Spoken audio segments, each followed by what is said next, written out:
for the masses. Headline edition, July 8, 1947. The Army Air Forces has announced that a flying disc has been found and is now in the possession of the Army. If the game is rigged, change the game. Game changer. I occasionally think how quickly our differences worldwide would vanish if we were facing an alien threat from outside this world. This is Fade to Black with your host, Jimmy Church, on the Game Changer Radio Network and KGRA, the Global Radio Alliance. I need your help to get to the year 1985. You're listening to Fade to Black with Jimmy Church on the Game Changer Network.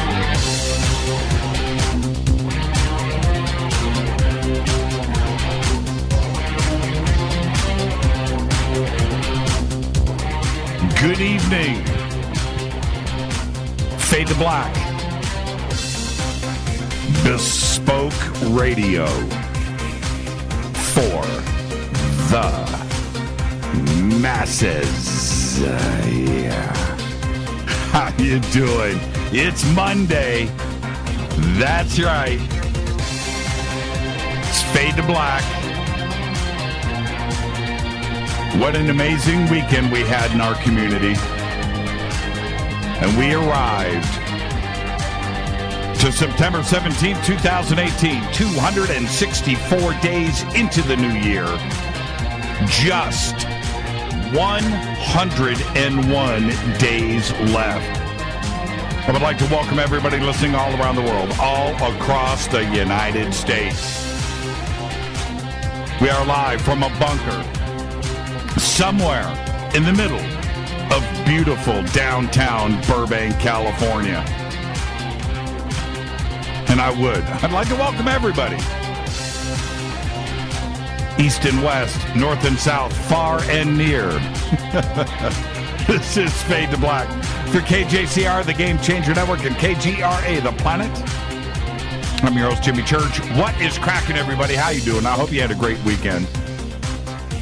Rita and I went down to San Diego. Literally, I posted one picture on Twitter. One. We just totally relaxed, just engaged. No social media, nothing. Turn the phones off.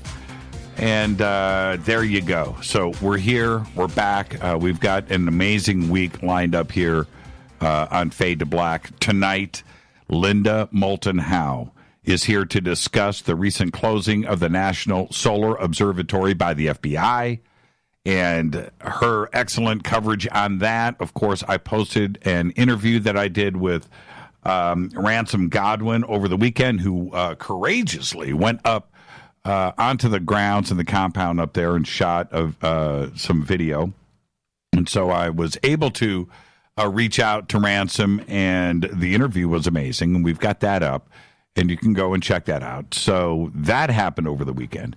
And I think we posted the video. I think I did that with Ransom on Friday, right? Yeah, I did that on Friday. So there you go. It's just been an amazing weekend. And Linda has been doing her coverage on it. So she is here. And we will be talking about that at the bottom of the hour. Tomorrow night, right here on Fade to Black, Freeman is here. Last week, Rita and I went and watched Don Peyote. And if you haven't seen Don Peyote, maybe after the show tonight, go and watch Don Peyote. Watch the movie. Freeman he's really good. And he downplayed his role in the film. He's excellent. He's in a bunch of scenes there. So anyway, we watched that last week and had nothing to do with Freeman being on the show. Isn't that weird how synchronicity works? But tomorrow night, Freeman now, he just goes by one name, Freeman, will be with us. And then Wednesday night, it's been a while, Clifford Stone is back, and he's here to talk about disclosure. And it may not be what you think. And he's got some documents. We're going to do all of that, and that's kicking off on Wednesday night. Thursday is another Fader night with open lines all night long. John Rappaport, of course, is going to be here. with his No More Fake Newsroom Live. All right. Now, I've been on all of the social media sites over the weekend and today with all of this National Solar Observatory breaking news that has been going on. Took a little bit. I mean, we first covered it at the beginning of the week last week. The mainstream media eventually did pick it up. I think even CNN had it yesterday or maybe the day before. Of course, it was covered in Fox and RT and so forth, but it was all over the web. And I had to stay on top of social media the best that I could because of it just everywhere that you can think, everybody was covering it. Luckily, not only do we have Linda in New Mexico, but aside from that, we were able to reach out to so many people that were there on location. And on top of that, I got the story broken to me from somebody that was up there right after the closure happened, and it wasn't in the media yet. So now also, maybe tomorrow, it might be Wednesday night, but a friend of ours and a friend of yours had an airplane crash in his backyard today. Yeah, literally. And things are a little bit hectic right now, a little bit dramatic, but we will have, I don't want to say what it is, I just want him to have his privacy right now, but he's going to be on with us maybe tomorrow night to talk about that. Pretty incredible to see what he went through. So that'll be tomorrow night. Anyway, follow us on Twitter at JChurchRadio. At JChurchRadio, that's on Twitter. Hashtag F2B is the sandbox, and hashtag F2BQ is Fade to Black questions. You can also email me throughout the show, Jimmy@JimmyChurchRadio.com. Okay. Breaking news, the National Solar Observatory reopened today with a statement released from Aura about the FBI evacuation. I posted the statement today over at onstellar.com. You can go and read the full statement over there. I mentioned earlier I interviewed Ransom Godwin, who shot the video of the empty compound. I spoke with him earlier today. And he said, as of last night, they made this announcement yesterday, this statement that they were going to reopen. They went out there last night, and the entire site was still empty and no security there at all. They sent me some drone footage. I didn't know that there was that many houses up there of the empty streets, pretty much still the same. It's a ghost town, but they did reopen today. And a security guard up there was spoken to as well. And I think Linda is going to have some more information on that shortly. Other breaking news, Coca-Cola is considering a move into the growing market for cannabis-infused drinks. That's right. Coke said in a statement today that it is closely watching the growth of CBD, that right, the non-psychoactive component in marijuana, as an ingredient in what it called functional wellness beverages. Coca-Cola is in talks with Aurora Cannabis, a Canadian company. Aurora has also expressed interest in cannabis drinks. Constellation Brands, the makers of Corona Beer, Svedka Vodka, and Casa Noble Tequila, announced last month that they were investing $4 billion in the Canadian cannabis company Canopy Growth. CBD, marijuana, all of it is here. It's pretty crazy, isn't it? It's pretty crazy. Don't forget to subscribe to our podcast, just $2 a month. Click on the podcast banner over at JimmyChurchRadio.com. You can also become a Fade or Not over in our membership section of the site. That's simple enough to do. And don't forget to visit all of our sponsors at JimmyChurchRadio.com by clicking on their banners. I do want to make a quick announcement that we are moving forward. We will have some more information over the next couple of days. But the Area 52 night vision binoculars, calling them Deep Blue, the Jimmy Church model, is going to be available. Now, What, when, and where. Just stay tuned with us over the next week or so, maybe about 2 weeks. We will have all the information up that you need. But I'm very, very excited. I can't get into any other details than that. Let's get this show cracking. Our dead guy's birthday today is John Ritter, 1948 to 2003. Yeah, there was Three's Company, and I get that. But he also made the greatest UFO documentary film ever. That's right, Real Men. And he made that back in 1987. And if you haven't seen that movie, Real Men with Jim Belushi and John Ritter, right there, 1987. On September 11th, strangely enough, 2003, he started having heart problems. And he was rehearsing right here in Burbank. He began sweating, vomiting, chest pains. He was taken across the street to the Providence St. Joseph Medical Center in Burbank. By coincidence, the same hospital where he was born, and both of our daughters were born at St. Joseph's right here by coincidence. And that's where he was born. Physicians misdiagnosed Ritter, treated him for a heart attack, but things got worse. They diagnosed Ritter with having an aortic dissection, a tear in the aorta that grows. He died during surgery to repair it 6 days before his 55th birthday. On this day in history, OTD, 1976, NASA publicly unveils for the first time the Space Shuttle. That's right, the Space Shuttle Enterprise on this day in 1976.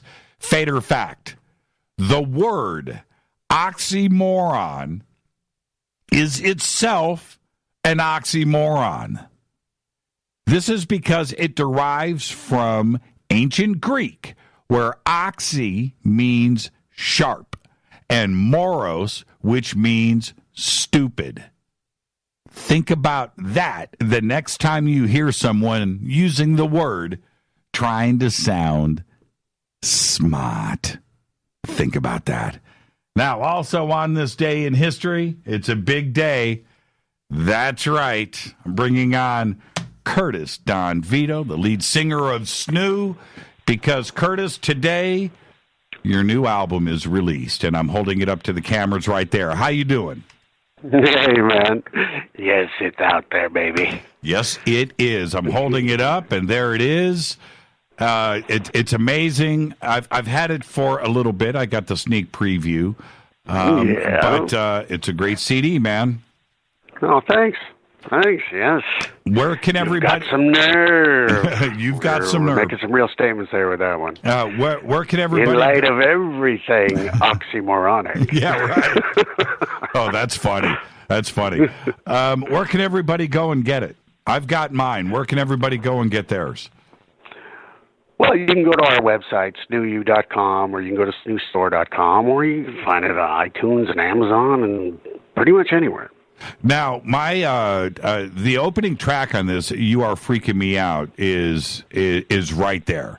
But the other tracks on this, like "Holy Hell," which is really good. Do you have a favorite track right now? Do you go back and listen to stuff after you do it? Well, yeah. We definitely go back and make sure that we definitely want to put it out there to the world. So, I can't say which one. Every day it's a different one. It's like, it's "You're Freaking Me Out." Well, maybe it's "A Settling Queen." Maybe it's, it spin the roulette wheel. Yeah, I'm with you on that. And it's classic Snoo. But one of the things that I love about you guys, and you and I have talked about this, but you guys are all about the rock and roll, right? You're about guitar, bass, and drums. Well, that's what I'm saying. And this weekend, Curtis, Rita, and I, we went out of town, and we relaxed, and we were listening to music, and we were hanging out with some friends. And one of the things that we talked about is I'm not so sure if kids today understand what it's like to emotionally freak out when you see a band perform live, or when you hear, or when you hear an album that was a band in the studio playing as a band. I'm not taking away from the electronic stuff that goes on today. That's fine. But but that's what you guys. I know what you mean. Yeah, that's what you guys are about. You know, it's that human element that's being stripped away from music. Everything's got to be perfect now. You know, and it's all digitally mixed and manipulated and moved around in the computer so that every beat is exactly perfect. And I can appreciate, you know, that, but the human element is stripped away. And, you know, as musicians, you know, the music breathes. You listen to some of the live stuff that's still going on. I mean, it's not dead. Right. But when you listen to the older stuff, it's like, you know, it's not perfect computer rhythms. It moves and it takes you along for a ride, you know, and it breathes just like you do. I love that stuff. So, you know, when we're recording, we don't play any tricks. We get in and we play it live. You know. Well, as a singer, when I listen to this and I hear the way that you do, do you go in and pick your stuff apart and like replace words or replace syllables, or do you sing entire lines and just try to get everything there because of the feeling? Well, what we usually do is I'll do at least 3 takes. I'll do it the way it was written, then I'll do it another way and I'll change a few things just to see, you know, and then I'll listen to that and I'll go, okay, let me try this. And then we'll listen to everything down and go, yeah, let's go back to the original way. That's usually what happens. But sometimes you strike gold and, you know, so you get in there and you utilize the studio for what it is. You know, you got the ability to do multiple takes, so we go for it. Well, and see, I think that's one of the tools that people have today is, well, Pro Tools and digital editing, and now it has become a crutch. That so many now, they don't go and learn the whole song. They're not even worried about that. They know that they can go in and do a gazillion takes and then turn around and just piece all of this stuff together and then use and then they auto-tune it. Right.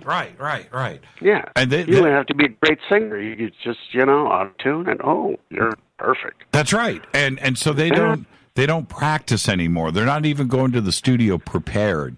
The studio is a place for them to just go and assemble and not necessarily perform. It's a producer's game now. You know, they just bring whoever they want to be the face, and the producer pretty much takes it from there.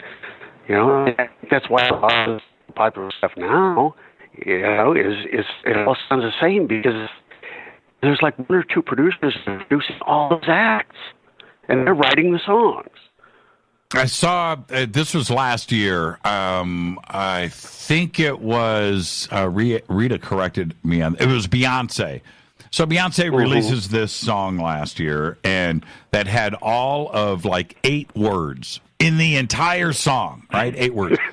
50 producers. Really? 50 producers. 50. Oh my God. Now I don't know. Really? I don't know what you have to do today to get your name on somebody's track as a producer. You know. I know. It begs the question: does she need that much help? Well, it just doesn't that make you wonder? I mean, I don't want to be critical. You know, I know that Beyonce's got a lot of fans, but does she need that much help? Well, I guess the periods and the apostrophes and the commas all get producer credits, right? They all get producer credits. So now, what are you guys touring? What's the plans? Yeah, in a couple of months we're going to be heading to the UK, and we're going to do a trek around there.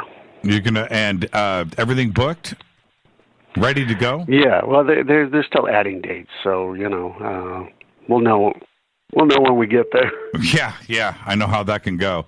Graham Bonnet tweeted out today that he just got back from his 3 or 4 weeks over in the UK. And he's immediately, he's heading over to Japan to play with Michael Schenker in MSG. And oh, awesome! Yeah, I know, wow, right? Those guys are back together. Yeah. Well, I did. Yeah. Well, you know, we're playing Michael Shaker. We're festival. We're playing in Wales. Shaker's playing. I wonder if Graham's going to be there. Yeah. Wow. Wouldn't that be great? Yeah. Well, you know, Graham. If I run into Graham, I'll mention you. Well, I reached out to him today, which reminds me. Okay, I want to back up. I remember we were talking about being prepared in the studio today. Right now, it's this Pro Tools world, and nobody rehearses. But there were times when I would go into a studio, and the singers, or the band that's practiced and rehearsed, they go in, they get their stuff done. It's a job, and they prepare and they write. And singers that prepare, you can tell. They come in, they know what they want to do. And I remember Ronnie Dio cutting these tracks, and I'm listening to him from outside of the studio door, just blasting through like the whole song and going, okay, let's play that back. I'm going to double a couple of tracks. Let's go through. Okay, boom, boom, boom, boom, boom, boom, all in order. Right, he's doubling these parts he wants to double. Okay, let's go back. Let's do harmonies, and so the song is 5 minutes long. He was done. I mean, he was done with everything in like 30 minutes. And I remember him walking out. I might be exaggerating. It might have been 32 minutes, but he comes out of the studio and he goes, "Let's have dinner." And it's like, he's there to work, right? To get it done. Oh, yeah. Well, you could tell. Yeah. Is that that guy's always nailed it. You know that he put the work in and all the effort it took to be that great. Well, that's the way I hear it from you on this record. Do you work the same way? Well, yeah. I mean, how else are you going to be able to nail it? I mean, I don't want to go in there and waste anybody's time when we're recording. Right. Right. I get in there, and what we usually do is, the whole band will be in there for basic tracks. We'll lay it down live, and then we'll come in after that. We'll do some overlays and things. And then eventually I'll get to do my real vocal track. At that point, it's what's called scratch vocal. And if those guys want to run down a song 10 times, I'm singing the whole time. It's so true, because the other side for me is when I watch your live videos and you guys are there I mean, from the word go, you guys live are as impressive as what the albums are, which says to me that you guys went in, cut these albums ready to go. The songs were ready to go. And when you're going out live, you hear that. You hear that the band is there for the audience, and they're there to impress. And that's what I get out of Snoo. And I'm not joking around about this. Well, thank you. It's nice to hear. I appreciate that. But you're right. Yeah. I mean, we definitely, want to give everything we have to the audience. I mean, we do it for ourselves. We love it. But you know what? When they're feeling it, then we feel it twice as much. Well, so we're giving it to the audience, and then they give it back, and then it just spins around in a big circle, and it's this giant ball of energy, and everybody's just high on music. It's awesome. Rita just said we're going to have a karaoke night over at the house, and so you're invited. Yeah. Does that get to hear you say? No. Yeah. You know what? Maybe you and I can do the Righteous Brothers together, and we'll do like Unchained Melody. All right. Hey, Curtis, thank you so much, my friend. And again, everybody can go to snooyou.com. Where else?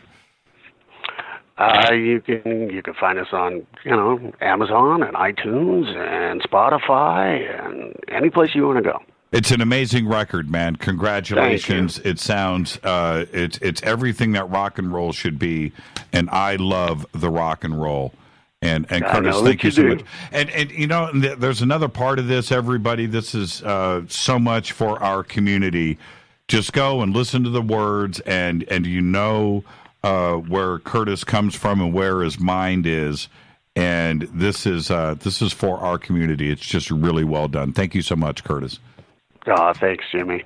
Have a great night, my friend. Okay? You too, brother. There's nothing like the CD release day. Are you guys having a party tonight somewhere? What do you guys? I'm partying with you right now, and all the Fate or Not. I'm surprised. This is a huge party. I'm surprised you're not all day, all night. It's just you've got some nerve party for us. I'm surprised you're not down at the Rainbow. All right. I'll talk. Well, maybe later. I'll talk to you. Curtis, man, congratulations, my friend. Thank you. Thank you so much. Curtis Don. Right. Yeah, thank you so much, Curtis. Curtis Don Vito from SNU. The album just released today. It is called You've Got Some Nerve. And you can find it everywhere. There it is. SNU. You've Got Some Nerve. All right, now coming up in a couple of minutes, I'm going to get out of here. Linda Moulton Howe is going to be here. Our community has had some of the most dramatic stuff happen to it this past week with the closure and the evacuation of the National Solar Observatory. I've posted video of somebody that went up there and shot the empty streets, a virtual ghost town. Couple of things that Ransom Godwin, that he was up when he was up there that I thought were so intriguing. One, the workshop was left open, garage door, tools, everything just out, no security anywhere. That's the first thing, and I found that very, very strange. He said he also felt that it was sanitized. It was too clean. All the windows were clean. The floors were mopped. You could see footprints in the freshly mopped floors. And then at the end of one of the hallways in the laboratory, on the top of the trash can is a video game, The X-Files. Now, was this some kind of clue? Was this a joke? It was definitely done for a reason, right? Think about that. Well, all of that brought this community into asking some of the craziest questions that had to be asked. There was also some disinformation and other stuff that was going on out there on the web. All right, and we're going to discuss all of that tonight with Linda Moulton Howe. Lots more to cover with Linda as well. You know how it is when Linda is on Fade to Black. So we're going to do all of that tonight. I'll be right back.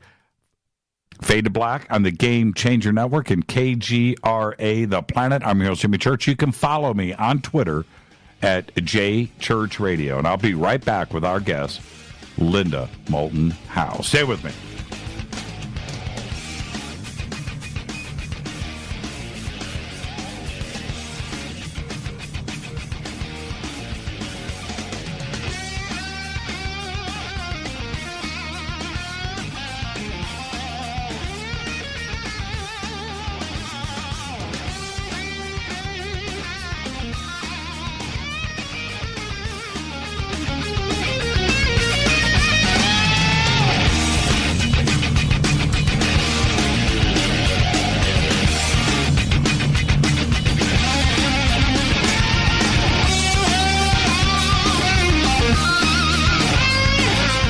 This is Nicole Church, daughter of you-know-who, and you're listening to Fade to Black on JimmyChurchRadio.com and the Game Changer Network.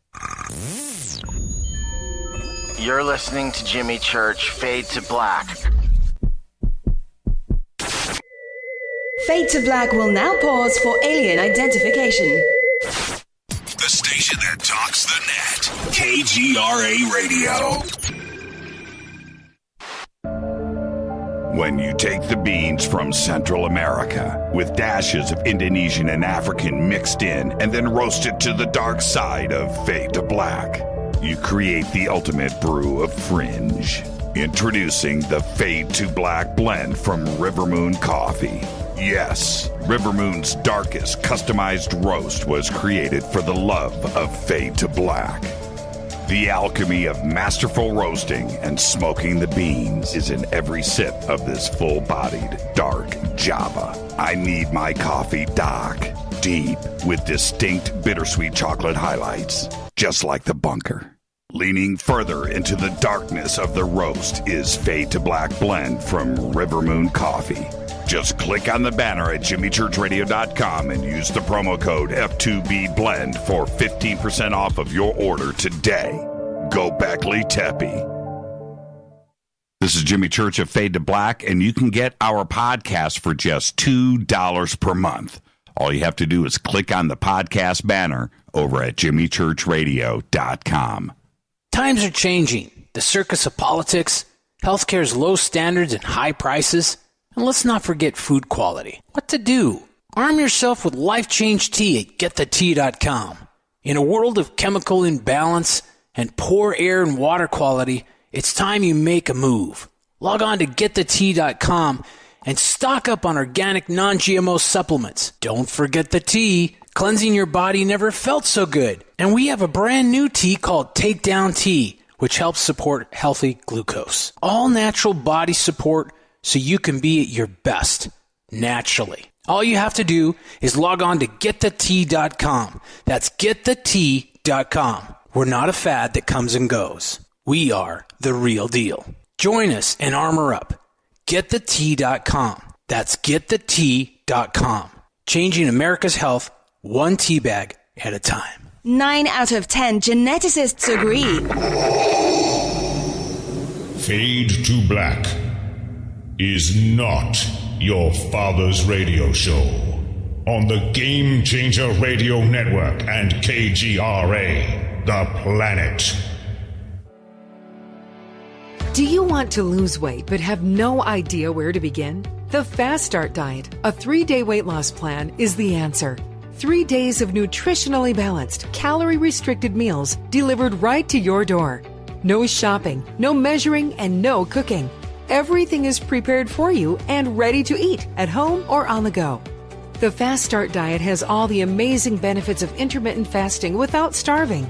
We've helped thousands of people who have struggled to reach their weight loss goals.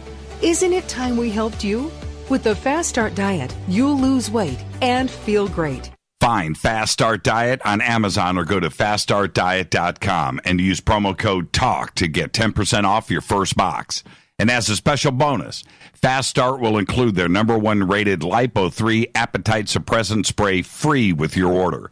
This is Jimmy Church. And whatever your diet plans are, do what I did. Go to faststartdiet.com.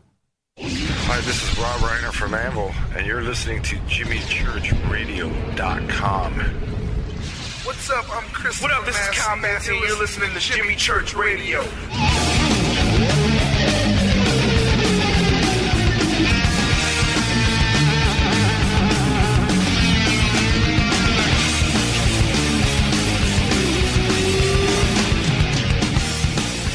All right, welcome back. Fade to Black, I'm your host, Jimmy Church. You can follow me on Twitter at JChurchRadio. You can follow Linda at Earth Files on Twitter. It's right there. We've got all the links up.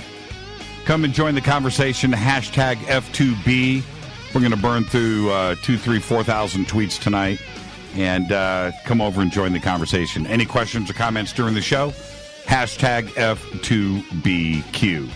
Tonight, we're going to discuss the sudden closure and evacuation of the National Solar Observatory. And with Linda, the conversation will go anywhere, so I promise you we will do that too. The observatory was partially reopened today. What was the real reason behind it? And will we ever have the truth? We'll find out tonight from Linda, who is a graduate of Stanford University with a master's degree in communication.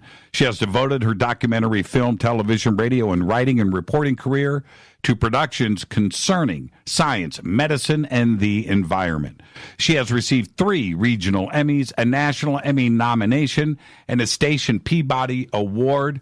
And, of course, there is earthfiles.com, her own radio program with John Burroughs on KGRA. She is on Coast to Coast AM, Ancient Aliens, since its first season. And she has traveled to, you ready, Linda? Venezuela, Peru, Brazil, England, Norway, France, Switzerland, the Netherlands, Yugoslavia, Turkey, Ethiopia, Kenya, Egypt, Australia, Japan, Canada, Mexico, the Yucatan, and Puerto Rico. And she's also got a new show on Gaia called Truth Hunters, and I would like to welcome back to Fade to Black, the one and only Linda Moulton Howe. Linda, good evening. Hey, Jimmy, thank you. And I'm glad that we can focus some attention on this strange story, this being now the 12th night from September 6th, when the very first stories where most of us were not aware, because this was a creeping story. This started with the FBI coming in on September 6th, closing down the National Solar Observatory at Sunspot that sits at 9,200 feet on Sacramento Peak up, looking down onto White Sands and Holloman Air Force Base, two highly sensitive areas in the United States. And by the 7th, the 8th, the 9th, the 10th, the 11th, so we're going about a week. It took a week for rumors to start penetrating the public psyche, first in social media and then starting in emails. And on the 12th, one of the most interesting things as background to where we're headed with what's happening now is what the Otero County Sheriff said to the local Alamogordo newspaper about the fact that he knew that the FBI had come in and closed down the observatory, and there were rumors that they had closed down the post office, but there now is great controversy about whether it had already been closed down for some other reason before the FBI closed down the observatory, another one of those moving factors. But nevertheless, here is what the Otero County Sheriff, Benny House, had to say to the media on around the 12th of September a week ago. Quote, the FBI is refusing to tell us what's going on. We've got people up there at Sunspot that requested us to stand by while they evacuated. Nobody would really elaborate on any of the circumstances as to why. The FBI were up there. What their purpose was, nobody will say. But for the FBI to get involved that quick and be so secretive about it, there was a lot of stuff going on. There was a Black Hawk helicopter. Mm-hmm. This is the sheriff now. Mm-hmm. A bunch of people around antennas and work crews on towers, but nobody would tell us anything, meaning the sheriff's office. The FBI wanted the sheriff there while they were shutting it down, but they wouldn't even tell the sheriff what was going on. The sheriff continued, they wanted us up there to help evacuate, but nobody would tell us anything. We went up there and everything was no threat. Nobody would identify any specific threat. We hung out for a little while when we left.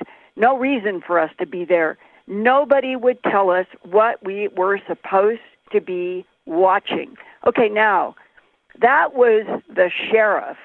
When you jump to what it was that the what's called the AURA, this is the Association for Research in Astronomy that is supposed to have managed the observatory, and the only quote that they put out back then at that time was saying something that was like, this is only a security issue, and they kept repeating the words, a security issue, and that was all that reached out from AURA. And people were so frustrated because they weren't getting any specific information. And that's when, within a very short period of time after AURA put out a know-nothing press release that, here I have it, quote, the Association of Universities for Research in Astronomy, who manages the facility,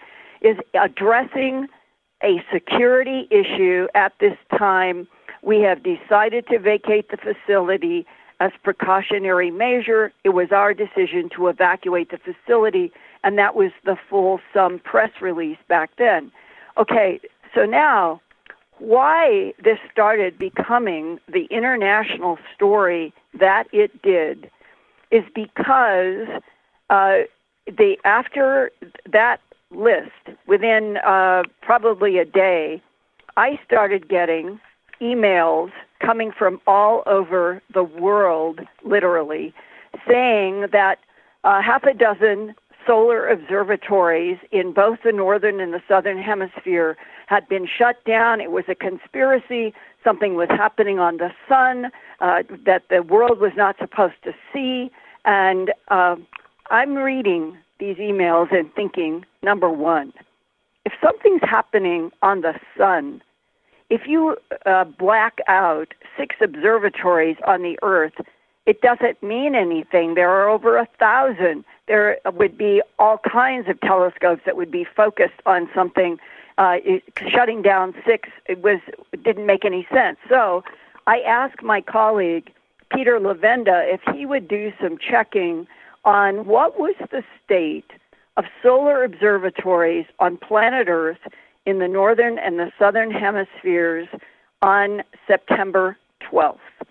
And he went through and sent me direct quotes from 6, 7, 8 of the solar observatories. There was not a single one where there was any kind of a problem except that noted at Sunspot, New Mexico, where the FBI had closed it down for security reasons.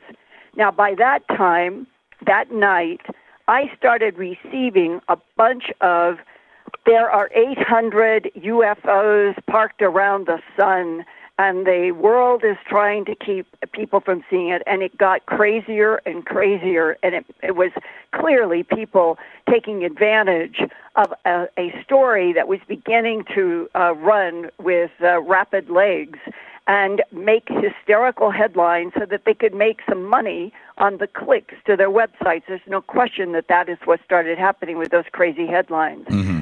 Well, let's jump back to a reality check on what were some of the interesting emails that might have something to do with what actually occurred that had the FBI come in on September 6th. Here is one I'm reading directly. I heard this theory that some days before the closing of the observatory on September 6th, a person got mad at the observatory and possibly made threats to them because the observatory was going to be shut down. This guy was concerned about jobs that would be lost because of all the business the observatory brought to this small town. As a footnote, on a yearly basis, in terms of a census for Sunspot, New Mexico, the number is 70 on the census. And so those would be probably just people working at the observatory. And as I read this, thinking, and another email came and said, I live in this area and I heard there was a bomb threat at the observatory, which sounded like this other email. Now, here again, is this rational? If there was somebody who was upset that the observatory was going to be closed down and those 70 jobs would have to go someplace else, why would they blow up or threaten to blow up the very institution that they are arguing that they want to see stay there for jobs? Right. And this is the way this story has gone, turning right, turning left, turning upside down, nothing really, really making sense.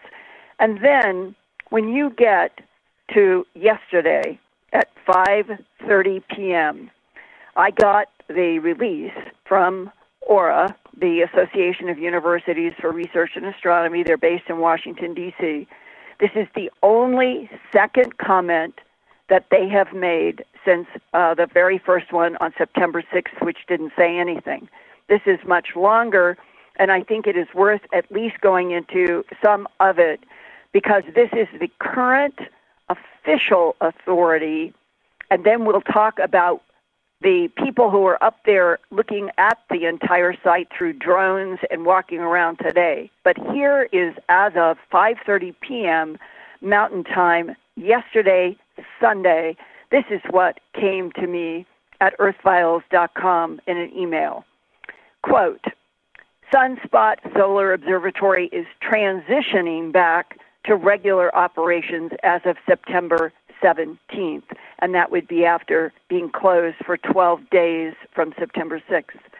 And then it says, quote, on September 6th, the Association of Universities for Research in Astronomy, AURA, and the National Science Foundation, NSF, made the decision to temporarily vacate the Sunspot Solar Observatory at Sacramento Peak, New Mexico, as a precautionary measure while addressing a security issue. The facility closed down in an orderly fashion and is now reopening. The residents that vacated their homes will be returning to the site, and all employees will return to work this week. Aura has been cooperating with an ongoing, this is quote, an ongoing law enforcement investigation of criminal activity that occurred at Sacramento Peak. And that occurred means something specific that is not stated, and a criminal activity that occurred at Sacramento Peak. During this time, we became concerned that a suspect in the investigation potentially posed a threat to the safety of local staff and residents. For this reason, Aura temporarily vacated the facility and ceased science activities at this location. Is that threat the bomb threat or the potential attack in those two emails that I read from just a few minutes ago? This does not go into detail, but it continues. The decision to vacate was based on the logistical challenges associated with protecting personnel at such a remote location. Again, it's at 9,200 feet on Sacramento Peak. The most population that is supposed to be there year-round is 70. It overlooks the vast and important White Sands Missile Range and further the Holloman Air Force Base. And it continues, quote, and the need for expeditious response, that means quick, fast, and effective, for expeditious response to the potential threat. Aura determined that moving the small number of on-site staff and residents off the mountain was the most prudent and effective action to ensure their safety. In light of recent developments in the investigation, we have determined there is no risk to staff, and Sunspot Solar Observatory is transitioning back to regular operations as of September 17th. Given the significant amount of publicity the temporary closure has generated and the consequent expectation of an unusual number of visitors to the site, we are temporarily engaging a security service while the facility returns to a normal working environment. Well, here, Jimmy, my question would be, why didn't Aura and the National Science Foundation and the University of New Mexico State University, why didn't they say all of this back on September 6th? That's right. That's right. That's one of the biggest questions of all. Exactly. And they've had 12 days to figure out this press release while all of these click money operations, 800 UFOs parked around the sun, 6 solar observatories, more closing down around the world because something that it was crazy. And actually, to credible journalists who work hard trying to get the pressure of fact, that is really irritating. It's angering because what's happening now, this story proves it, that we have entered an age. I think of it now that the web, once upon a time, was really helpful in research. It's now being manipulated politically and every other way, sort of like a cesspool that when you get into it, you have to work overtime just trying to find out what is fact on the web, because so much of it now is abused, misused, and manipulated to generate money through clicks on sensational titles that have absolutely no vetting, nothing behind them. And one of the shocking, I'm going to say, promoters of the idea that solar observatories would be closed down around the world to keep the world from seeing something on the sun, completely irrational. But that was pushed by the Drudge Report. There was no vetting, no investigation. It was rip and paste, just put up stuff, and then Drudge would have the influence of multiplying the number of people who would be then assuming that observatories were being closed down around the planet. Did it have something to do with 800 UFOs parked by? I mean, it was crazy. It was insane. It was frustrating. And at Earth Files on the 12th, because I do my Earth Files YouTube channel live report every Wednesday night, I was able to, with the help of Peter Levenda's research, to post the same named observatories that had been on Drudge and at other websites with the comments that anybody could go to.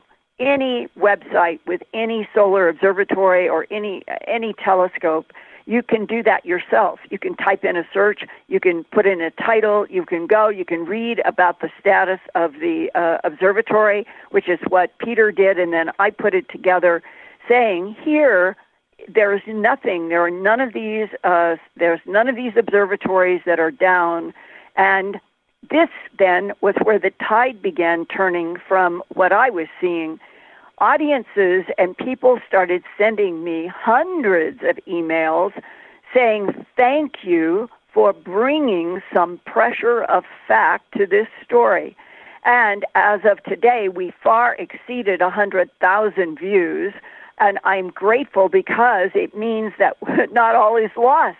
If you do try to do investigation and you do try to report hard fact, even if we don't have the answer to what exactly this criminal activity is that the FBI closed this down, we at least have been able to eliminate that there was no population of solar observatories around the world that were closed down, that there were no objects around the sun. That was being done by people who were using Photoshop and all kinds of crazy things to generate those click monies. And so what are we left with tonight on the 17th of September? On Monday, 12 full days later, we are left with this press release, which ends with this paragraph.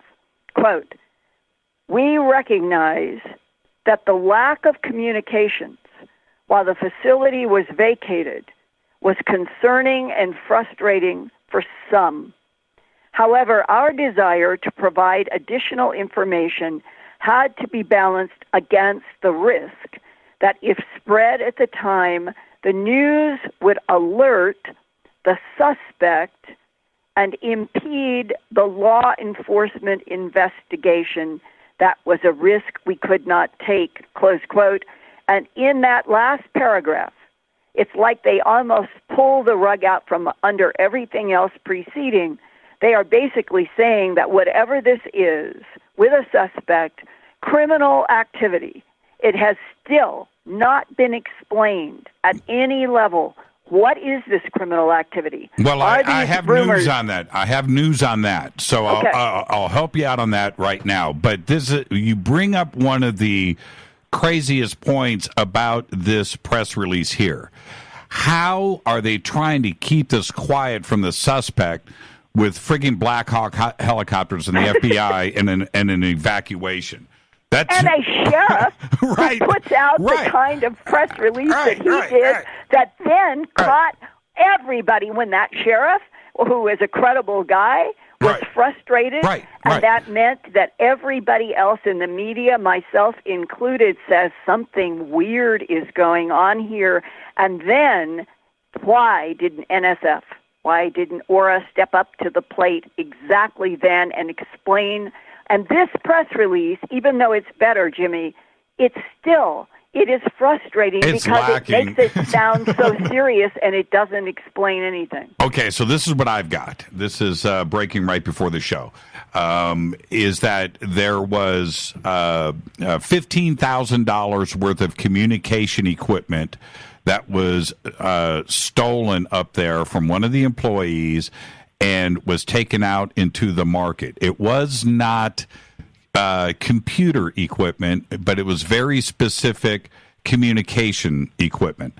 Now, there's that part of it, and that this specific person that was doing this theft was doing this for quite a while, and it was easy to steal gear from up there and turn around and sell it for profit. So there's that part. Now that let's stop for a second, Linda, and suppose that this is actually what happened, then why the evacuation and why the silence? Why not arrest this guy and not freak out, half of the planet like they did? And then there was one. And Jimmy, just to reinforce and drive the nail home, stolen equipment already after the fact would not justify the FBI coming in, closing down, and evacuating. Evacuating makes the bomb threat idea possibly as part of this story for real. Yeah, it's a cover story, no doubt. We're going to find out, hopefully, eventually, what actually went on. But we all know by the way that they handled it with the sheriff,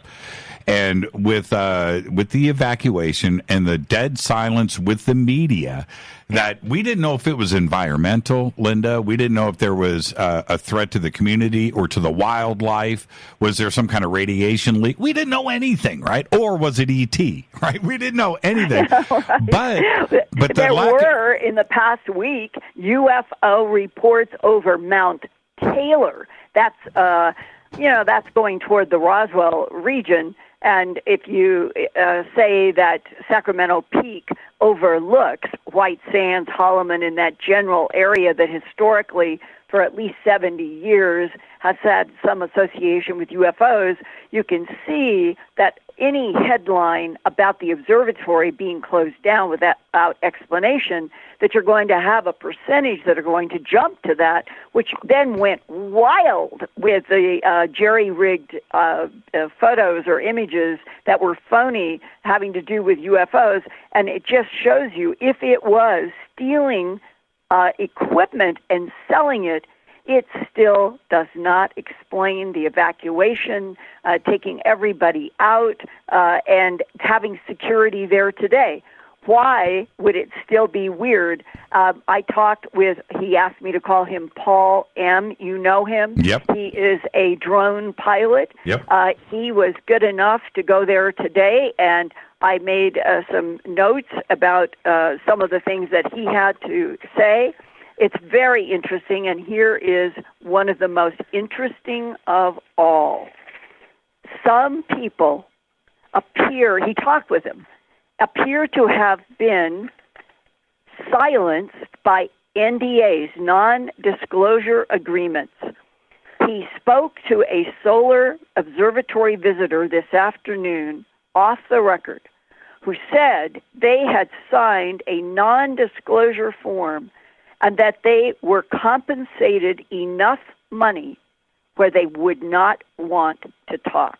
Let's take a break right here. We've got more to talk about, and I know that you've seen the footage. Paul and Ransom sent me the drone footage that they just shot, and I looked at that. We'll talk about that when we come back. This is, what's funny as I roll into the music here, Linda, this is a story that is now permanently cemented into the UFO community forever. I mean, this is something we're going to go back and discuss for a very long time. They blew it. Nothing right, they blew it. Right. They completely blew it, and we've got something to talk about. In 10 years, you and I are going to have dinner and talk about the National Solar Observatory. Our guest tonight, Linda Moulton Howe, will pick up where we left off. This is Fade to Black. I'm your host, Jimmy Church. More with Linda after this short break. Stay with us.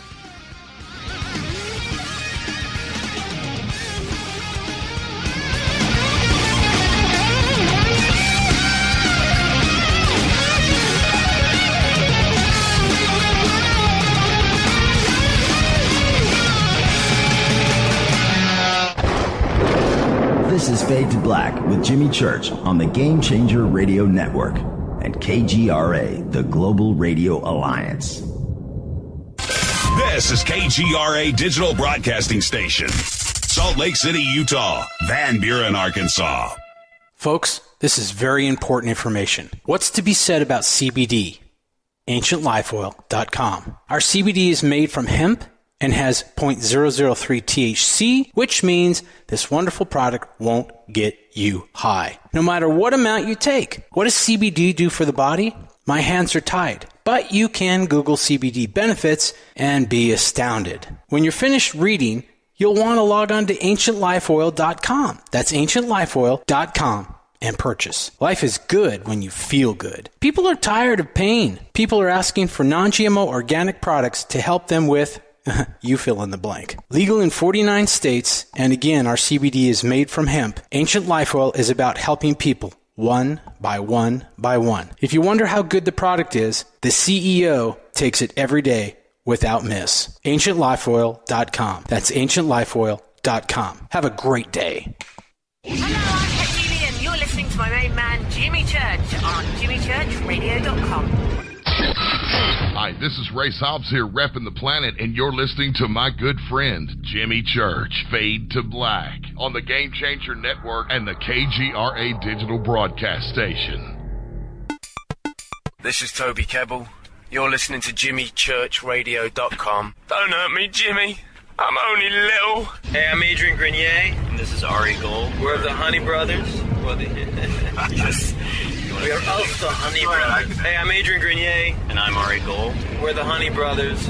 And you're listening to Jimmy Church. The Revolution. Reclaim your active lifestyle with Angioprim. Angioprim is the original liquid oral chelation supplement. Chelation helps remove toxins, heavy metals, and cholesterol in your veins and arteries that can cause blockages. Scientific research proves the active ingredient in Angioprim has superior oral chelation action that helps promote cardiovascular health. Find out more. Go to angioprim.com. Talk to a trained consultant by calling Angioprim toll-free 877-882-7221. This is Jimmy Church of Fade to Black, and you can become an official Fadernaut by just going to our membership section at jimmychurchradio.com. Hey, it's Grace. Can we talk about something serious for a minute? Your age. Getting old has its perks. But remember, being a few years younger, you know, your hair was thicker, you didn't have so many wrinkles, that extra weight wasn't haunting you, and you just felt better. Well, we can't turn back the clocks and go back 10 or 15 years, but you can start feeling and looking 10 or 15 years younger with Nature's Youth RSF. It's a doctor-formulated daily supplement that helps your body maintain its peak performance and fight the aging process. Imagine sleeping better, looking better, and feeling better. See how Nature's Youth RSF has helped thousands of people just like you at nature'syouth.com. nature'syouth.com. Imagine how it will feel when your family and friends are asking you what you did to look so good. Your secret will be Nature's Youth RSF. It's time to start looking better and feeling better. Learn more and order your Nature's Youth RSF at nature'syouth.com. That's nature'syouth.com. That's nature'syouth.com. This is Jimmy Church of Fade to Black, and I only use night vision goggles from Bearing Optics. You can see your very own green chrome balls today by clicking on their banner at jimmychurchradio.com. This is Micah Hanks of the Gralien Report, and you're listening to Jimmy Church on Fade to Black, across the globe on the Game Changer Radio Network and the one and only KGRA Radio, The Planet.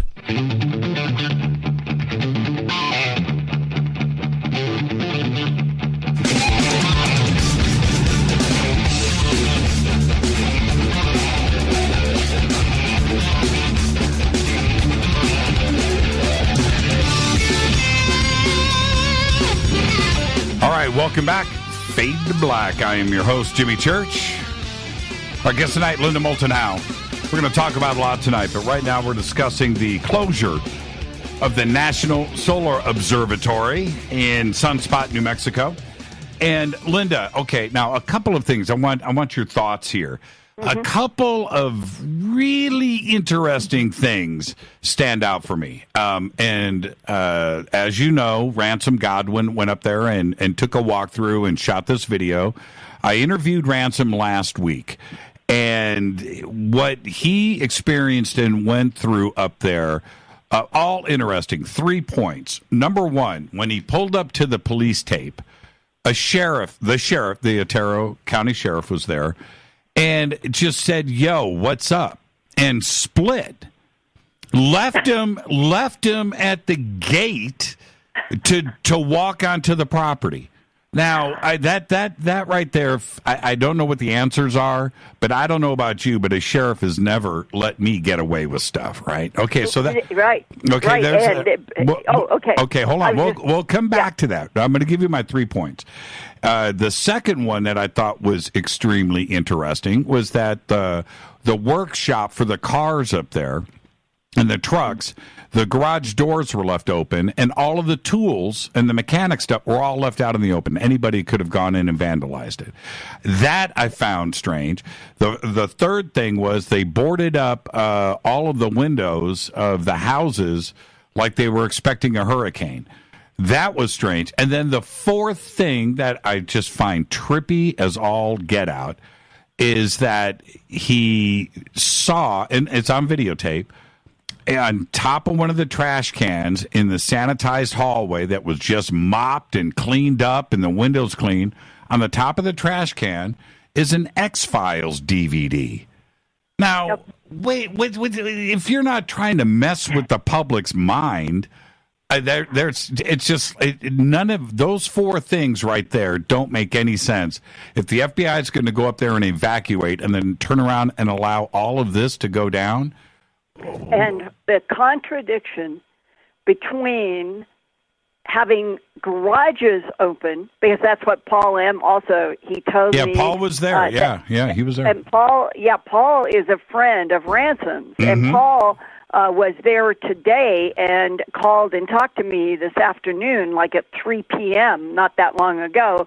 And he said, I noticed that the residential streets, the houses, all the windows, they're still boarded up, and that they had put orange cones, like orange coning off the residential houses with all of the wood still boarding up the windows, as you said, like you would do for a hurricane. And that the garages, if the garages are open to the world during a period of time when nobody is there, that contradicts the idea that they had $15,000 in computer equipment that was stolen from the observatory. None of this is making any logical sense. And I heard about that. Paul M. And Ransom said that they didn't know whether to laugh or to think that somebody was trying to send a signal that the X-Files DVD was on top of an open trash can. Well, if any of this can be looked at and tried to be analyzed, given the fact that today Paul M. said it was still barren, empty, still like a ghost town, outside of the fact that there were some people in the Solar Observatory. He walked in, he saw them, he said nobody looked happy, everybody was frowning. One security female guard came up to him and said, "May I answer your questions?" And when he said, what has happened here? Why? They said, "We cannot make comment." So nothing really has changed, and this is highlighting the fact that if the windows are boarded up, that they've added orange cones to separate out the residential area. If the trash can or the garage are open, that anybody could walk in and take that kind of equipment. Where is the security that you would think would be operational at this observatory if $15,000 of computer equipment had been stolen, and they are now concerned about the vulnerability of the observatory? Yeah, now see this, Linda. You've been doing this for a long time. You've been doing some of the most effective journalism and research, not only for our community but in any genre of journalism. And when you hear all of this, how many red flags are just throwing up here for you to go, well, wait a minute, somebody's yanking our chain here. We're just not getting the straight story. We're not getting the straight story. And one that sort of crept in around September 12th, kind of on the edges of things, meaning there was an email here, you probably said nothing coherent, but it was suggesting that the FBI may have been called in because there was a Chinese spy that was working in the observatory, and that they learned that computer equipment had been turned into observation for the Chinese government of White Sands and Holloman.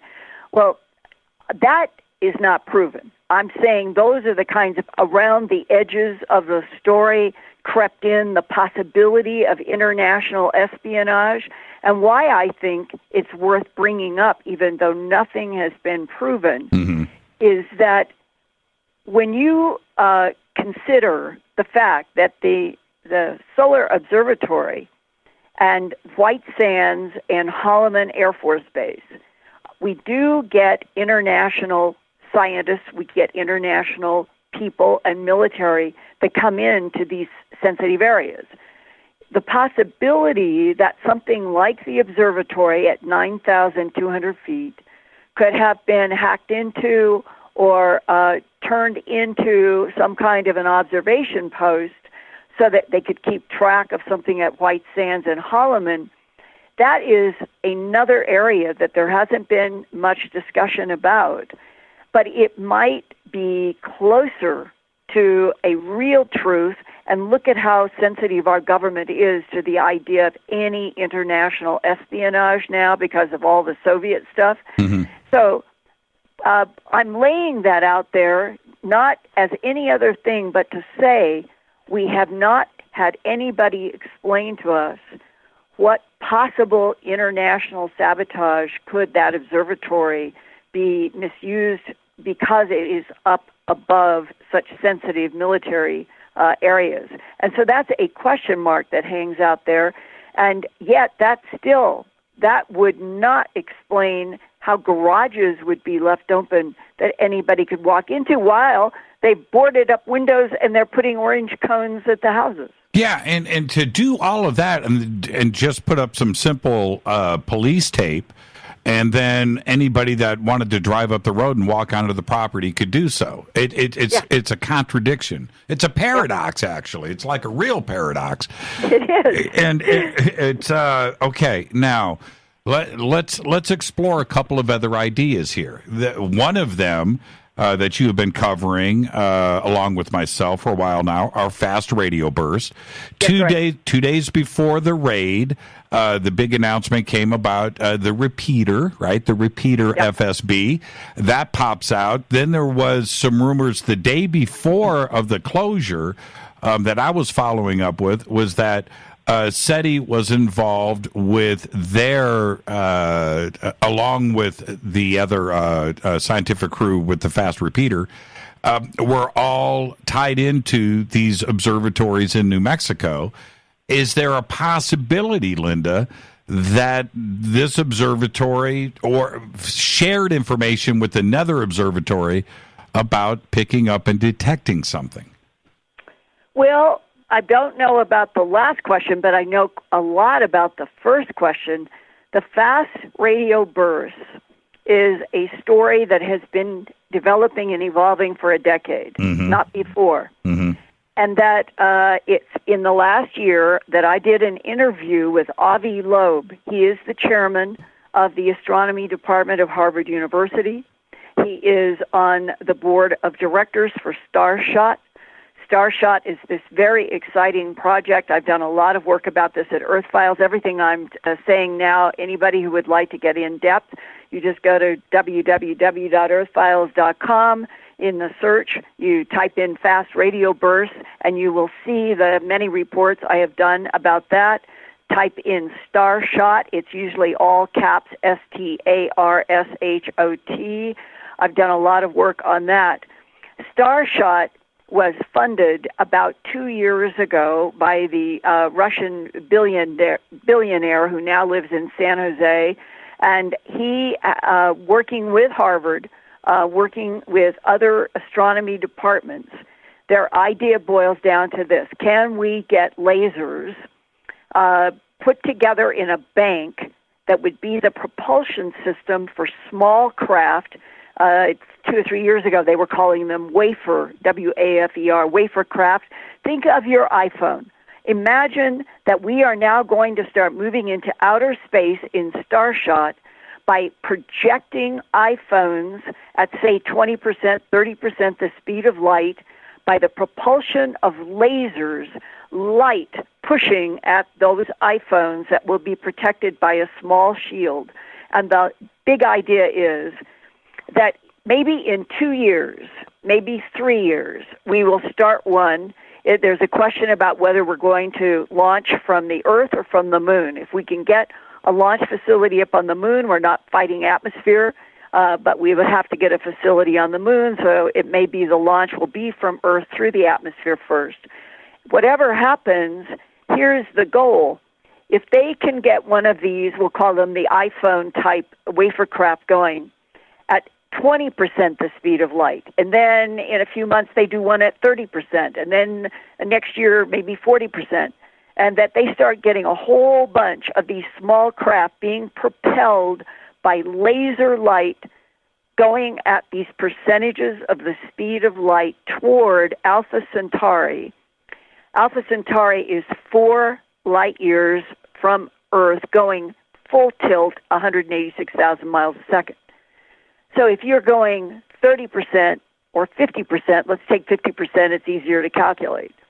So you would add another 2 years, so you might be able to get to Alpha Centauri in 7 years, and then you might be able to get photographs and then send them back to Earth if you could go 50% the speed of light. And the whole idea is that we're getting away from any kind of hydrocarbon propulsion, heavy tanks. This would be light. Now, Avi Loeb is working hard on Starshot, and I did a long interview with him that is at Earth Files. You can still hear the MP3. It's a fascinating interview just within the past year. And he prepared a paper after analysis of up to, I think, to the 27th fast radio burst. And in his paper, as the chair of the Department of Astronomy at Harvard, he proposes that we consider this as the hypothesis for fast radio bursts, that they are the first evidence of light speed transport in our universe. The location is 3 billion light years from Earth in a small galaxy. A single galaxy is where some of these repeaters have been. So when you read the paper that Avi Loeb did as the chair of the astronomy department, and you listen to that interview that I did with him at earthfiles.com, you realize that whether or not we as a world human family have understood what's happening, the universities of this planet, the advanced astrophysicists of this planet, they are already contemplating, working on plans. How do we get off planet Earth? How do we find exoplanets that might be able to support life? Mars is going to be a project. Maybe Elon Musk will manage it. But we are already, with large money, large universities, large concepts, we are looking at ways that we can get off this planet and discover other places. And that becomes the exciting atmosphere in which fast radio bursts are now being discussed as the context that they themselves might be proof of advanced intelligence in this universe, 3 billion light years away, and that's through Harvard. Do you think that because of, and it reminds me of the movie Contact, right? This is almost exactly how we would expect it to play out if it actually happened, right? I'm talking about the National Solar Observatory and the feds coming in and shutting it down. Yeah. Do you think that all of these observatories around the world, all these astronomers know each other? They all communicate. When they see something, whether it's some supernova or they see they contact their friends to confirm what they are seeing, lock in on this. What do you think? Is this what it is? Is this a black hole eating another black hole? Whatever, right?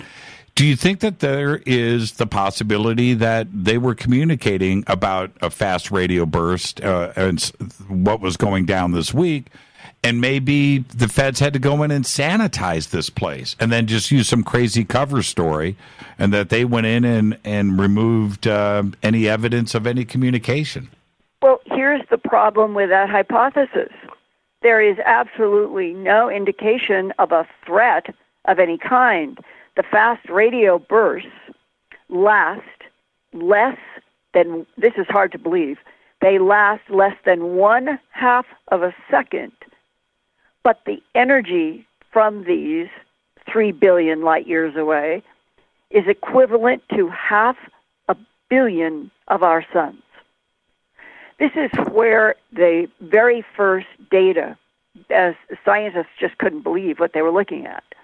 And there was one paper that was presented about how a fast radio burst in less than 1/2 a second emitted the amount of energy of 500 million of our suns, and there was no afterglow.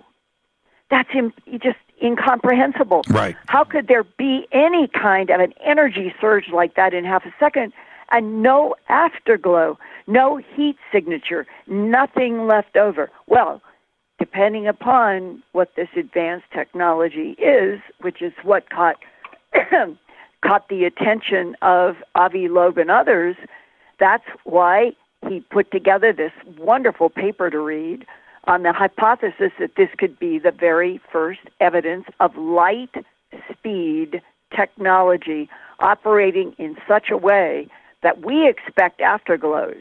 We expect that much energy would take something so massive to produce. Well, it does take massive amounts to produce. But we're thinking in terms of Earth.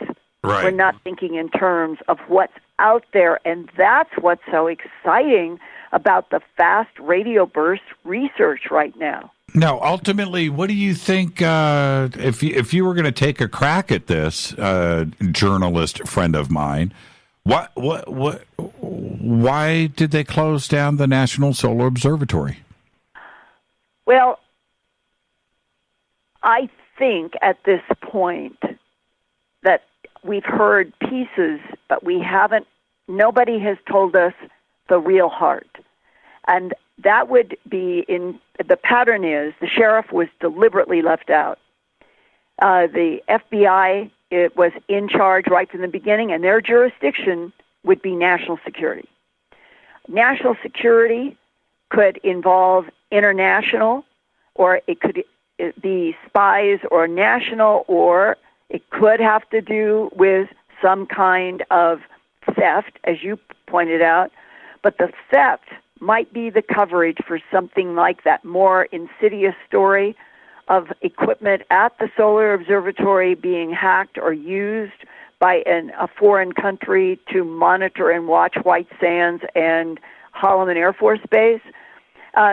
Something that has not been reported is my guess, is what we're going to learn, and that it may have to do with international sabotage or that bomb threat. Those 2 emails that I said nothing proved, but they did come early on, and they came from 2 people independently who either had somebody living there or knew people who were living there at the Solar Observatory. That's where those 2 emails came, including one about a bomb threat. So somewhere between bomb threat and some international misuse, perhaps, of equipment that might tie into your story but would not be the bottom line. I do not think this is over yet. I do not think we've heard the end of this. Nope. And if you took the whole big enchilada of the last 12 days and you said, what is the single most significant thing? I'm sorry, I'm allergic to juniper, and juniper is really bad right now in September.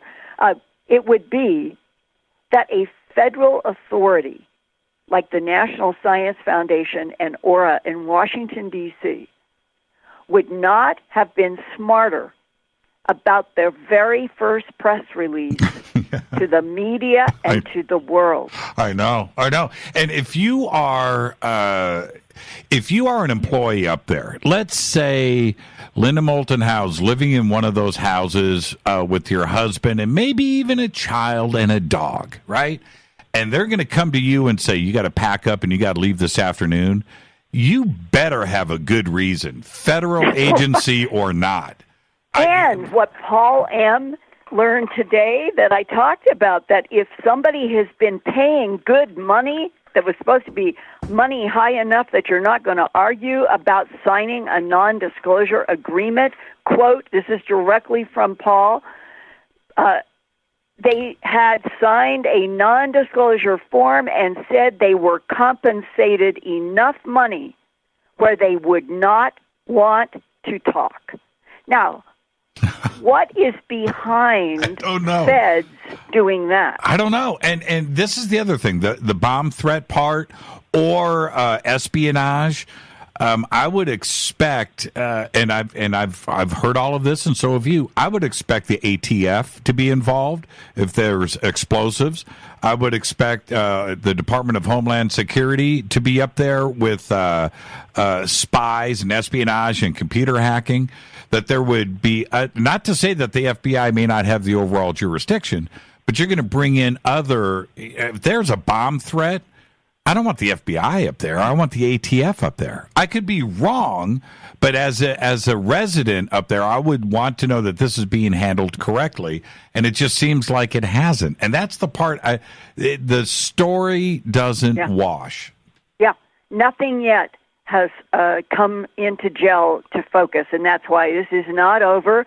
And everybody listening to Jimmy, also do a stereo and listen to Earth Files when I do. I'm going to be doing a report Wednesday night on what else I have learned from some people who are doing some tramping in the grass for me. And that between you, me, and maybe a couple of others, we're going to try to keep updating with the pressure of fact what is truly one of the strangest evolving 2-week stories I have ever encountered. Yeah, no doubt, no doubt. Let's take a break right here. And Linda, when we come back, if it's okay with you, let's take a dance around some of your other research, and we'll see where we end up. How's that sound? Okay, sure. It's always fun when you're here. Thank you so much for taking the time tonight, Linda, on this very, very busy week for all of us. Our guest tonight is Linda Moulton Howe. I am your host, Jimmy Church. This is Fade to Black on the Game Changer Network and KGRA, The Planet. We'll be right back. Stay with us.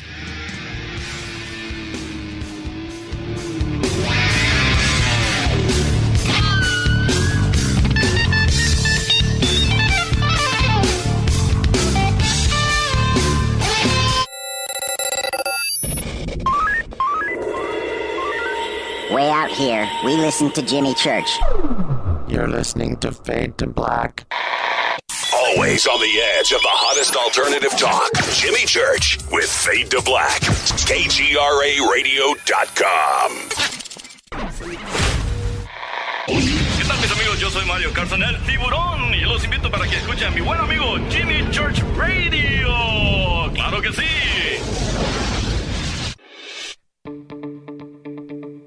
Hurricanes, earthquakes, wildfires. This year we've experienced more than our fair share. This is Jimmy Church of Fade to Black, and last month I decided to make sure my family does not have to worry about food should we get caught in a real emergency situation. Introducing Numana, a healthy, storable product that tastes so good that you'll want to eat it every day instead of just during those times of duress. All Numana products have a 25-year shelf life, are MSG and GMO-free, no preservatives, and are made in America. With the Numana pack in your home, you'll be able to sleep at night knowing that you've protected your family. Not only have I tasted and tested, I own it. Now you can too. Just click on the Numana banner on JimmyChurchRadio.com and use the promo code Jimmy when you order. In addition to a discount, we'll send you an autographed Fade to Black t-shirt. Seriously, go Beckley Teppy.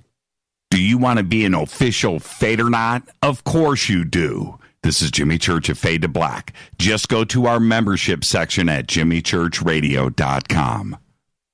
So, you love talk radio? Then you'll love TalkStreamLive.com. TalkStream Live is always on, 24/7 with the best streaming talk shows. Find your favorite talkers and discover some new ones. It's free, readily available online or on mobile with any smartphone or tablet. Finding your favorite talk shows all in one place has gotten a whole lot easier. Just go to TalkStreamLive.com. Be sure to download the free apps from Google Play or the iTunes App Store. You listen to us, and we listen to you. And so does the CIA. KGRARadio.com. If you have hard water, the lime scale not only leaves white spots, it clogs pipes and breaks down appliances, costing you hundreds of dollars in energy and wear. Eliminate lime scale and other water issues like brown staining and bad odors with HydroCare water products available from Wave Home Solutions. Wave's affordable water systems don't use salts or chemicals. You'll love the way your water tastes, smells, and looks. Satisfaction guaranteed. For more information, go to bestwater123.com. That's bestwater123.com. Are you intrigued by Paranormal Talk Radio? You'll love the new Paranormal Radio app from TalkStream Live. You'll find a great selection of talk shows covering UFOs, ghosts, strange phenomena, and much more. Download the Paranormal Radio app now and start listening to the very best in paranormal talk entertainment, including the network you're listening to right now. The Paranormal Radio app, free in Google Play and the iOS App Store. You are listening to Fade to Black with Jimmy Church on the Game Changer Network. Oi, oi, I'm Reese Evans. You're listening to Jimmy Church. This is Revolution. The revolution will not be televised. The revolution is on radio. Ciao.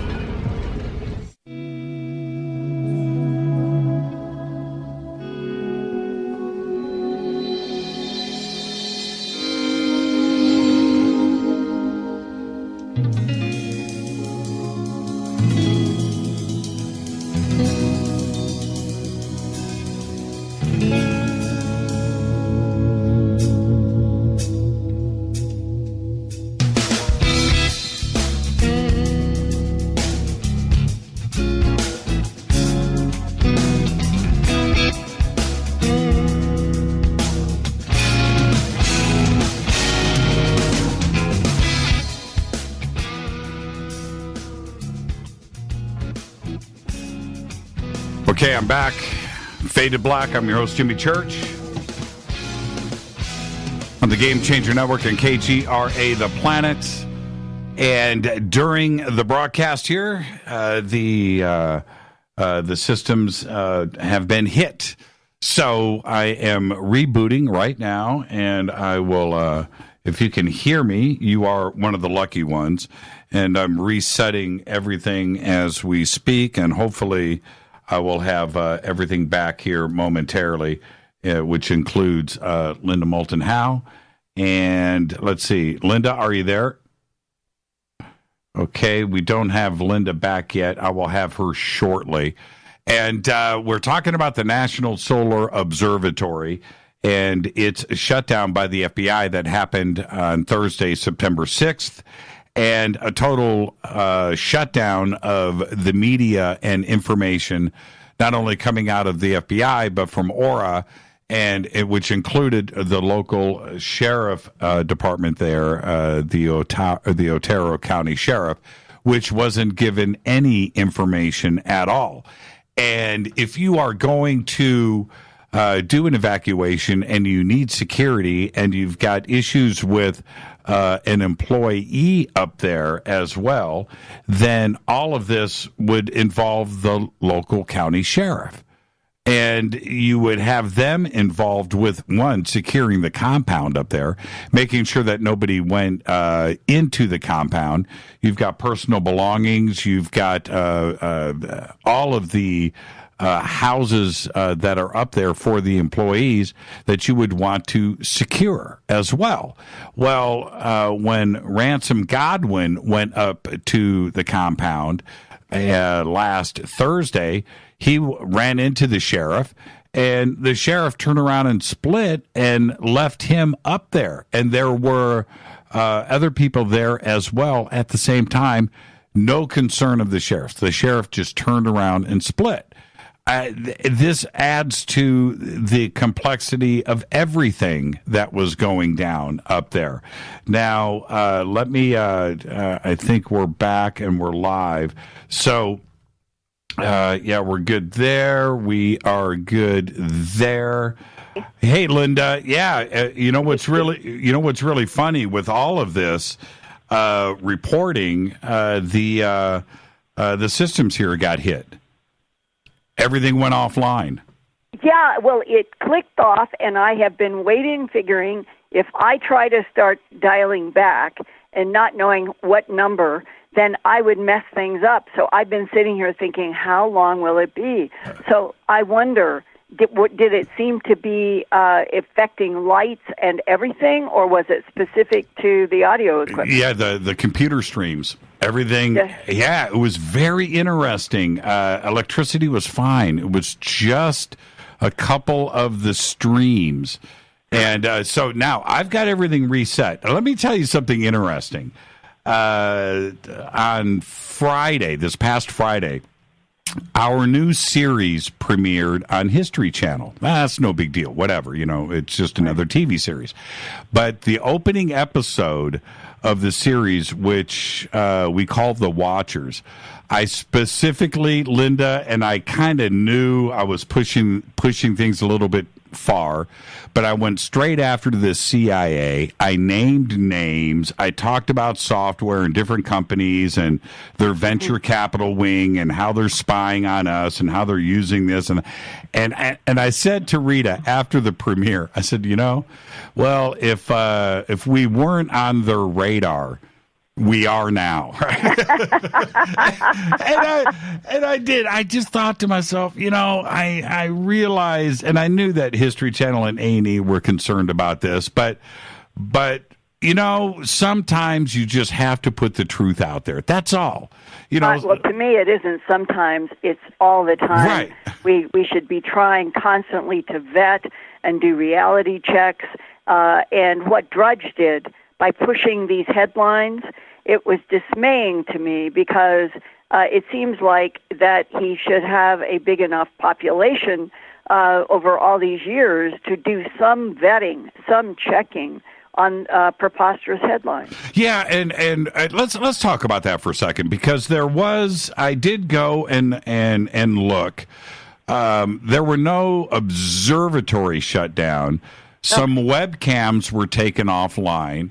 At the same time as, or around the same time as this FBI evacuation.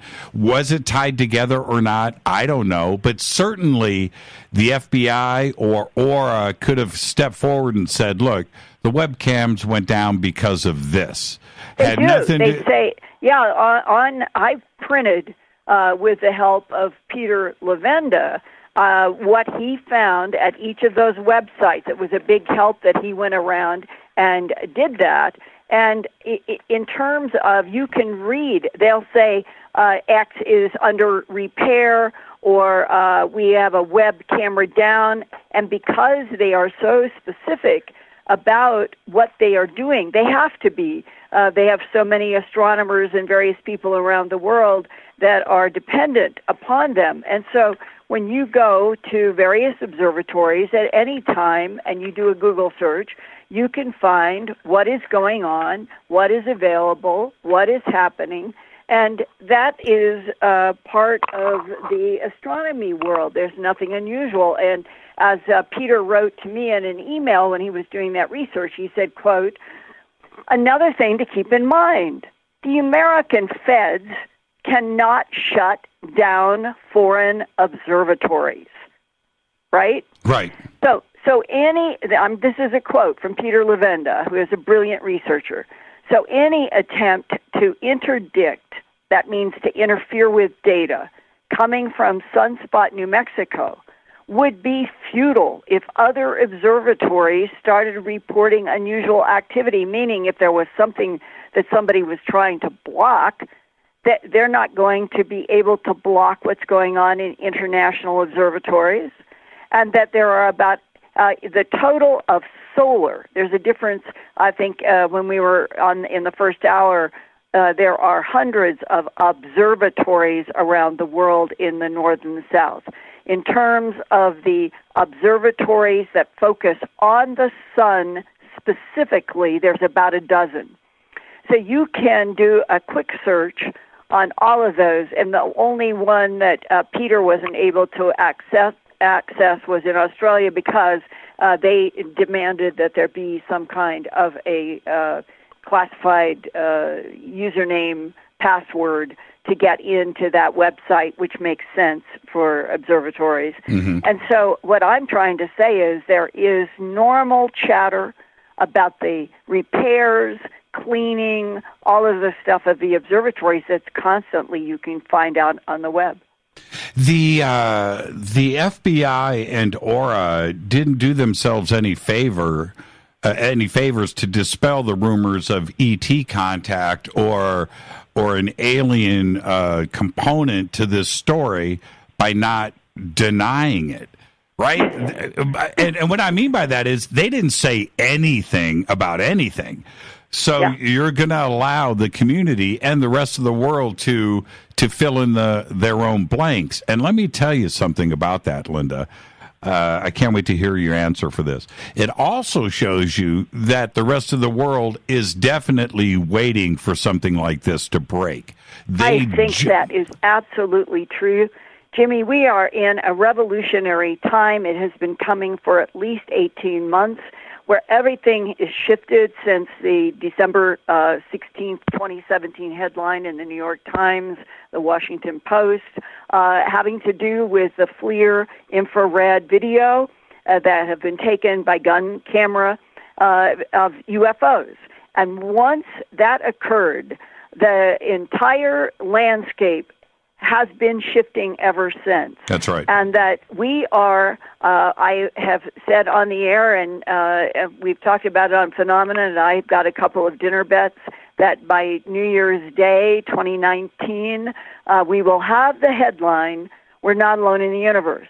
Now, that other life, other intelligence, it could be that it will be an announcement about microbes on Mars.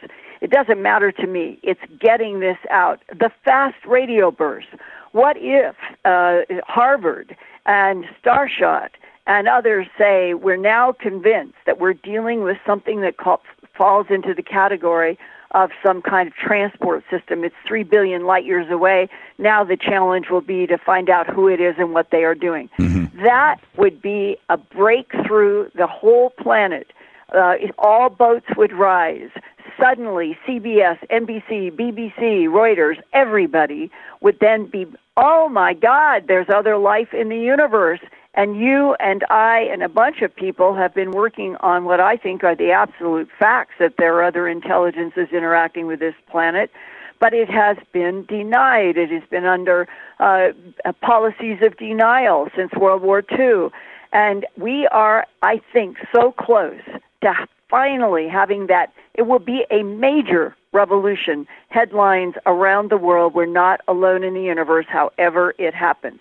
Once that occurs, black budgets, black space, secret space programs, China, Russia, the United States, wherever it is, there will be more and more impetus to start washing all this advanced technology into the white world. And that is, it seems to me, that that's going to be critical. If we don't get this planet together on sort of, we'll call it the one square, where everybody has the same perspective. We're not alone in the universe.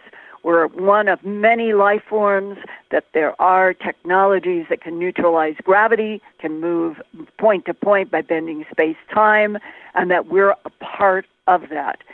Then the whole planet moves. And one of the things, you're so right about that. And I think that the acceptance of what happened back on December 16th, in that 2017, in that the world didn't go to hell in a handbasket, Linda, right? No. The stock market didn't crumble. The Vatican didn't burn to the ground. And as far as I know, Linda, maybe you know, but I don't think anybody jumped off a building. Nobody. I mean, it became exciting. It did. I had people who are scientists, who are engineers, who are medical doctors calling me, emailing me. We've been following your work for years, and now the New York Times, it must be wonderful, Linda. All of this hard work is being supported, verified. In other words, that was the intelligent conclusion of so many people who already, in their own way, had been following my work, your work, and others, But the New York Times, the Washington Post, Politico, and when they did put all that out, it suddenly gave everybody who has been kind of quietly behind the scenes, tracking about UFOs and ETs and reading and following our material. But suddenly there was a big shift.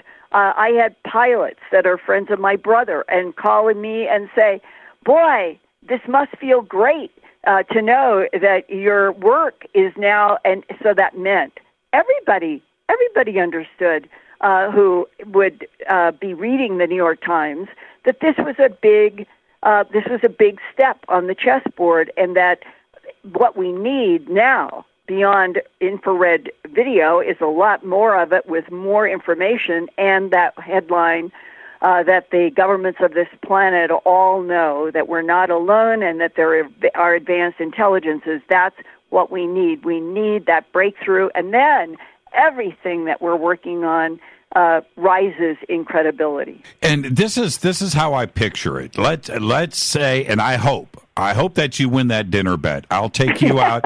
I'll take you out anywhere you want to go. That's right. Not. But let's say you win the dinner bet, and the headlines are now on the jumbotrons in Times Square.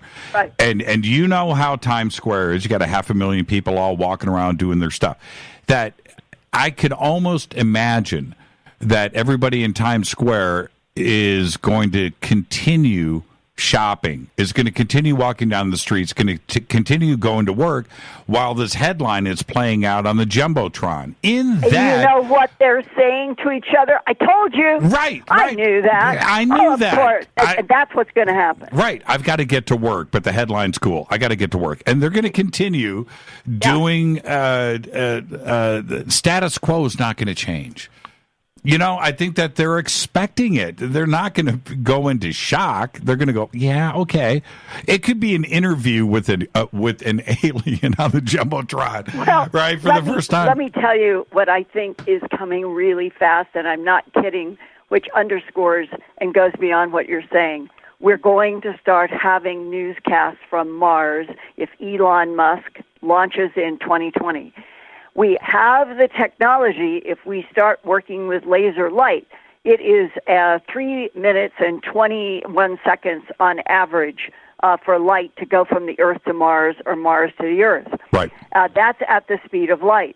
If we go at 50% the speed of light, if we could push one of these wafer craft from Earth to Mars like a Pony Express, then maybe we would get it to Mars in 6 minutes. And then we'd have to, let's say Elon Musk, one of his tasks will be to build, think of a tennis player or two tennis players, and there's a net. So we send a message in one of these wafer craft to Mars. We need some kind of a racket that will bat it back to Earth, and then Earth bats it back to Mars, and that would become our Pony Express in space, sending messages and images and all of that. And that's why once that they start doing stuff like that, we will have newscasts from Mars. When that begins, Jimmy, we are in a completely different century. The whole definition of technology, artificial intelligence, cyborgs, we are moving into already, enhancing the brain with the neural lace of what Elon Musk, he said this year, for humans to remain relevant for the rest of this century, we have to move to being cyborgs. We have to learn to advance our brains. We have to learn how to make our bodies live longer, stronger, healthier, so that we are already seeing the signs that humanity is going, especially in technologies going into space, humans are going to have to be augmented and become cyborgs. I want to. I was so excited to hear about this with your work with John Greenwald, and him going and finally getting suppressed documents from the FBI once again, right? On cattle mutilations. Cattle mutilations. But the most, I mean, John and I had a big laugh. The idea that a Bell helicopter would be able to lift up a 1,700-pound pregnant cow or a 2,000-pound bull, just right on the face of it, it didn't make sense. And that's when John had a pilot who had flown these Bell helicopters in Vietnam. I interviewed him. He went into the specs on the weight of one of those helicopters. The most it could possibly lift up was something like 1,095 pounds. A bull is 2,000. A pregnant cow is 1,700 pounds. You can see the point. So the document showed that for a while, between the fall of 1979 and 2 months later, it only lasted for 2 months, that the FBI office in, I think it was Butte, Montana, communicating with the director of the FBI in Washington, D.C., were saying that they were on the trail of helicopters and people had been described and they had a description of some human, and that these were the animal mutilators.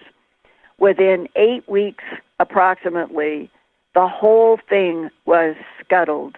They obviously had done their homework, and it was the head of the FBI office who said there was no rational, use the word, no rational investigative potential in what they had been investigating. Well, then John Greenwald, he said, Linda, these documents must have been withheld from 1979 until this year because the FBI was embarrassed by these documents. They would have shown absolutely no credible to try to look at helicopters as being involved, not only in Montana. There are hundreds and hundreds, thousands of cases of animal mutilations around the world. So that the disconnect between the actual facts, the pressure of fact, versus a hypothesis that's put in a document and then it gets suppressed for 40 years, and then it finally comes out because John Greenwald is filing all these FOIAs, I guess, or they finally decided that they would just own up that they were responsible for one of these hypotheses that was ludicrous on the face. Yeah, well, and that was what was fun working on with John. And I want the audience to understand what we're talking about here. We're not talking about a Huey. We're not talking about a Black Hawk. We're talking about the Bell 47, which was that old helicopter with the big plexiglass ball on the front of it that looked like it could barely pick up a couple of human pilots and fly away, let alone a 2,000-pound cow. Not possible. No. Not physically possible. And your coverage on this, when I read this, I thought it was one of the best put together interviews that you have done, and the MP3s are there too as well. Yes, but all of the documents are there, and it is one of the.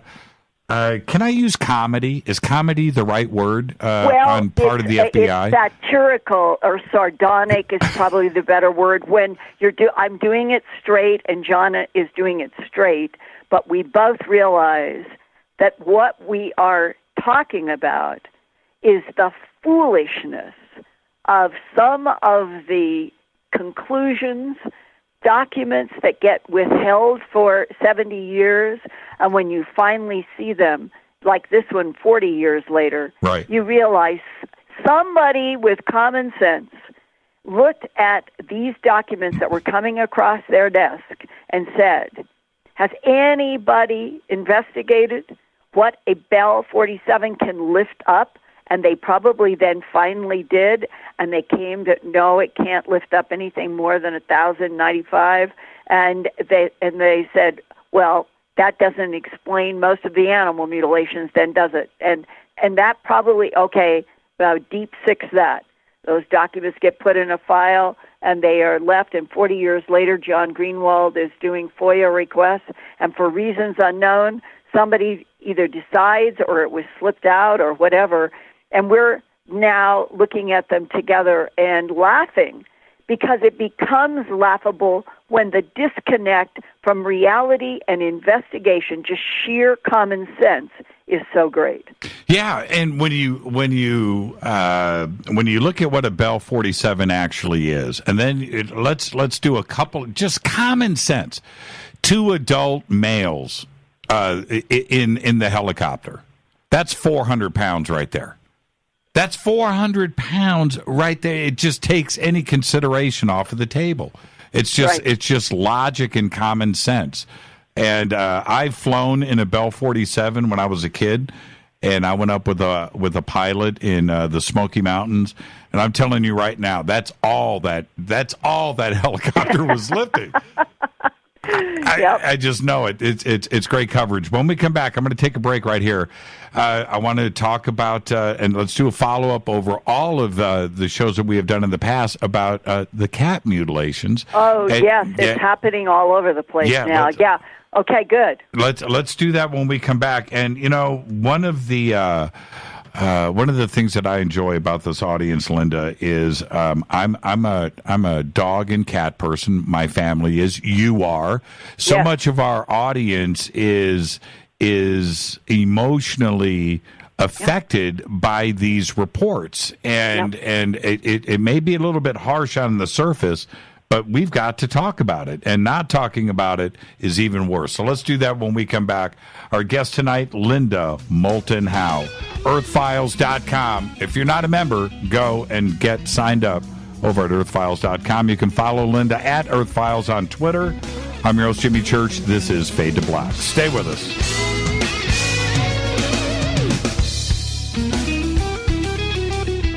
Hi everybody, this is Rob Halford, the Metal Guard on JimmyChurchRadio.com.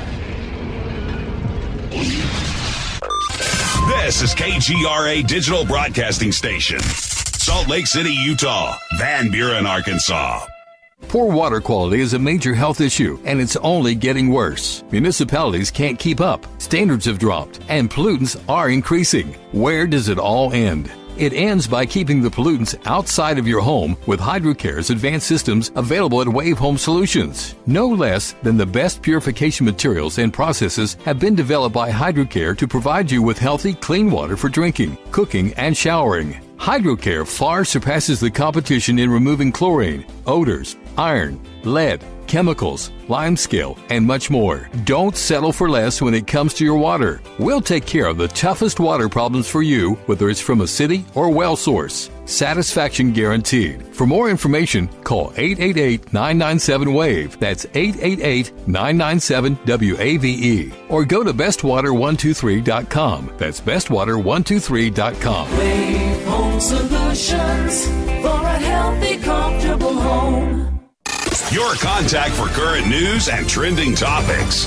KGRARadio.com. Does your basement or crawl space have a damp, musty smell? Well, watch out. That's a sign of too much moisture and not enough ventilation. And that can mean increased mold growth and the buildup of harmful toxins and gases. Don't bother with a dehumidifier. It just circulates the same unhealthy air. Now there's a better way to remove these dangers and odors. It's with the computerized Wave Moisture Control Unit that reduces moisture and expels pollutants. We replaced our old dehumidifier with the Wave unit, and in only 3 weeks, our basement is dry and the musty smell is gone. Wave units require no maintenance, no buckets of water or filters, and costs only pennies a day to run. Breathe better, live healthier with an affordable, no-maintenance Wave unit. Call 888-717-WAVE, 888-717-WAVE, or visit dryhealthyhome.com, dryhealthyhome.com. Ride the wave. Wave Home Solutions for a healthy, comfortable home. This is Jimmy Church of Fade to Black, and I only drink Fade to Black blend coffee from Rivermoon. Just click on the Rivermoon coffee banner at jimmychurchradio.com. Promo code F2B Blend.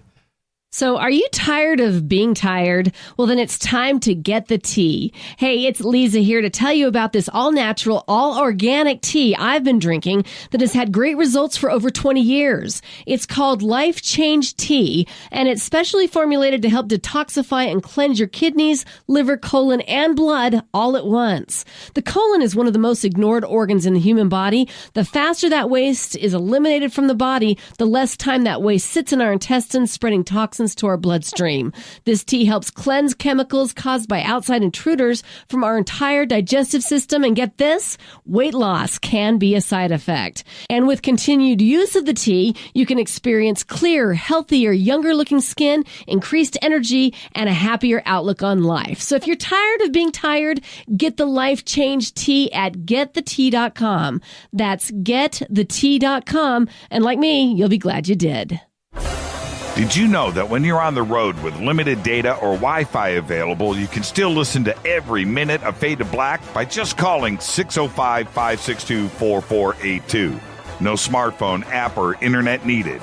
It saves your data plan and no extra cost if you have unlimited minutes. Just call 605-562-4482. You can listen to me, Jimmy Church, on any phone, anytime, anywhere.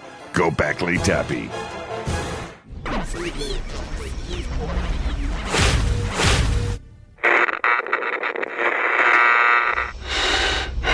You want to know a secret? I love ponies. I really love ponies. I'm serious. I couldn't stay sane without ponies to brush. Why Fade to Black?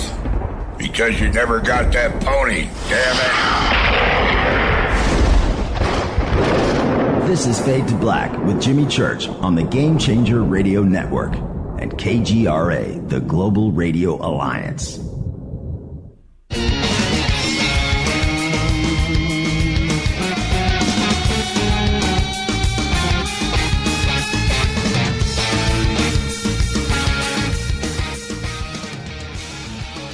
All right, welcome back. Fade to Black. I'm your host, Jimmy Church. Our guest tonight, Linda Moulton Howe.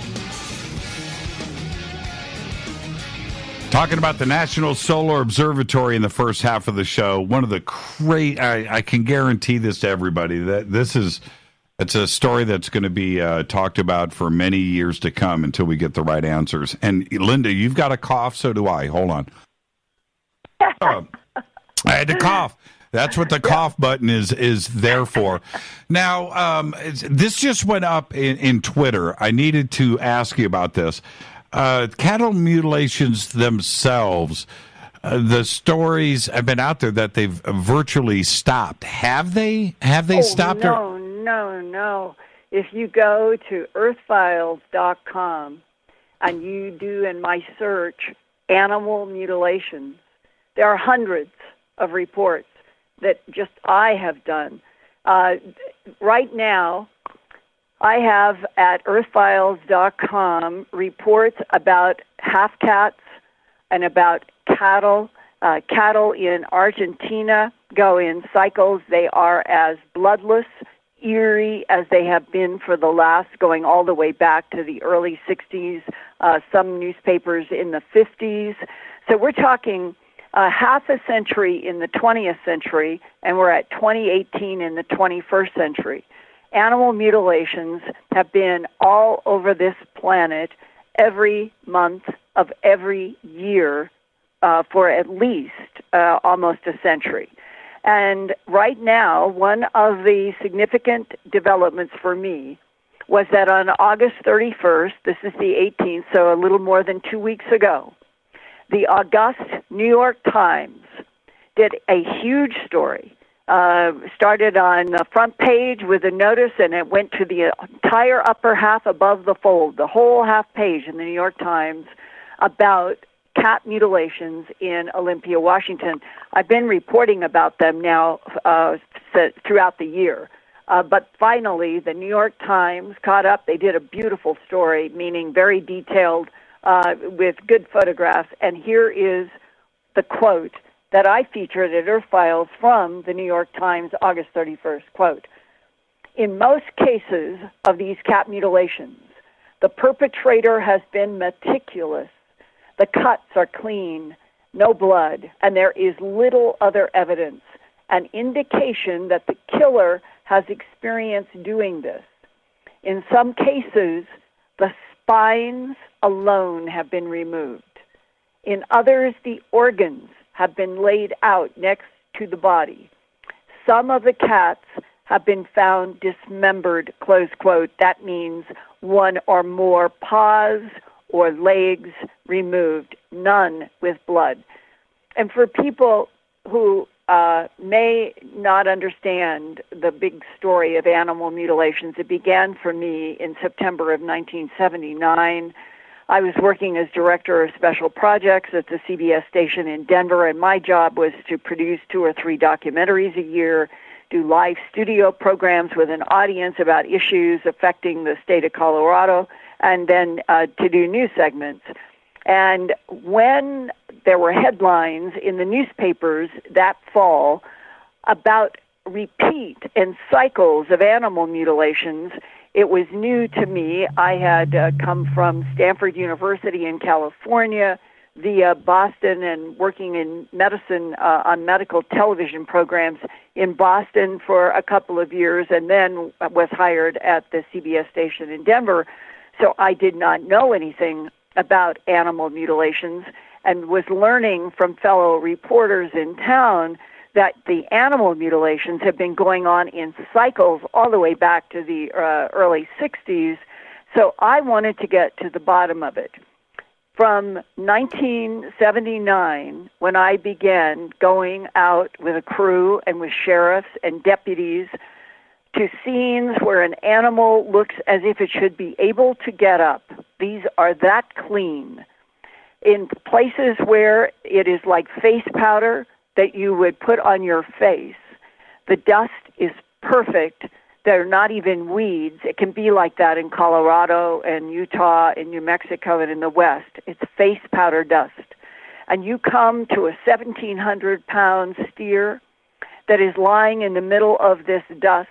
It has an ear missing, eye, tongue, jaw flesh, genitals, and rectum cord out, all without any fluid, no blood, nothing on the ground.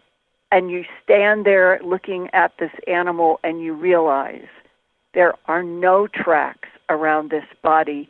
There are not even the hoof tracks of this animal. And you look up in the sky, which is exactly what law enforcement started doing in the early 60s, and concluding that whatever happened, the animal had to be lowered to this site because on this planet, in normal Earth matters, any animal under let's say a predator attacking a steer, there's going to be struggle. There's going to be signs of struggle. And often when animals are dying, even if it was from something like disease, their legs will thrash and you will get the motion on the ground. These are eerie because they are so precise. This is what has separated them out for almost 100 years. Now jump to the cats. It's the same bloodlessness, but the eeriness in the cats. It starts with the first cases that I ever started to get information about and to investigate goes back to about the middle of the 1980s. And I believe those first cases that I received were from Tustin, California. Right here in Southern California. Yeah. Yes. And they were echoed in Austin, Texas, Plano, Texas, Falls Church, Virginia, Toronto, Canada. These are places that I remember were in the beginning and that the half-cats have cycled through them constantly, and that other parts of the world, London, England, places in Malaysia, in Australia, in New Zealand, around the world, this is a total two hemispheres phenomenon. Now, in the beginning, those first cases, I was involved with getting a half-cat body from Vancouver area from an animal clinic where they had 30-some cats cut in half.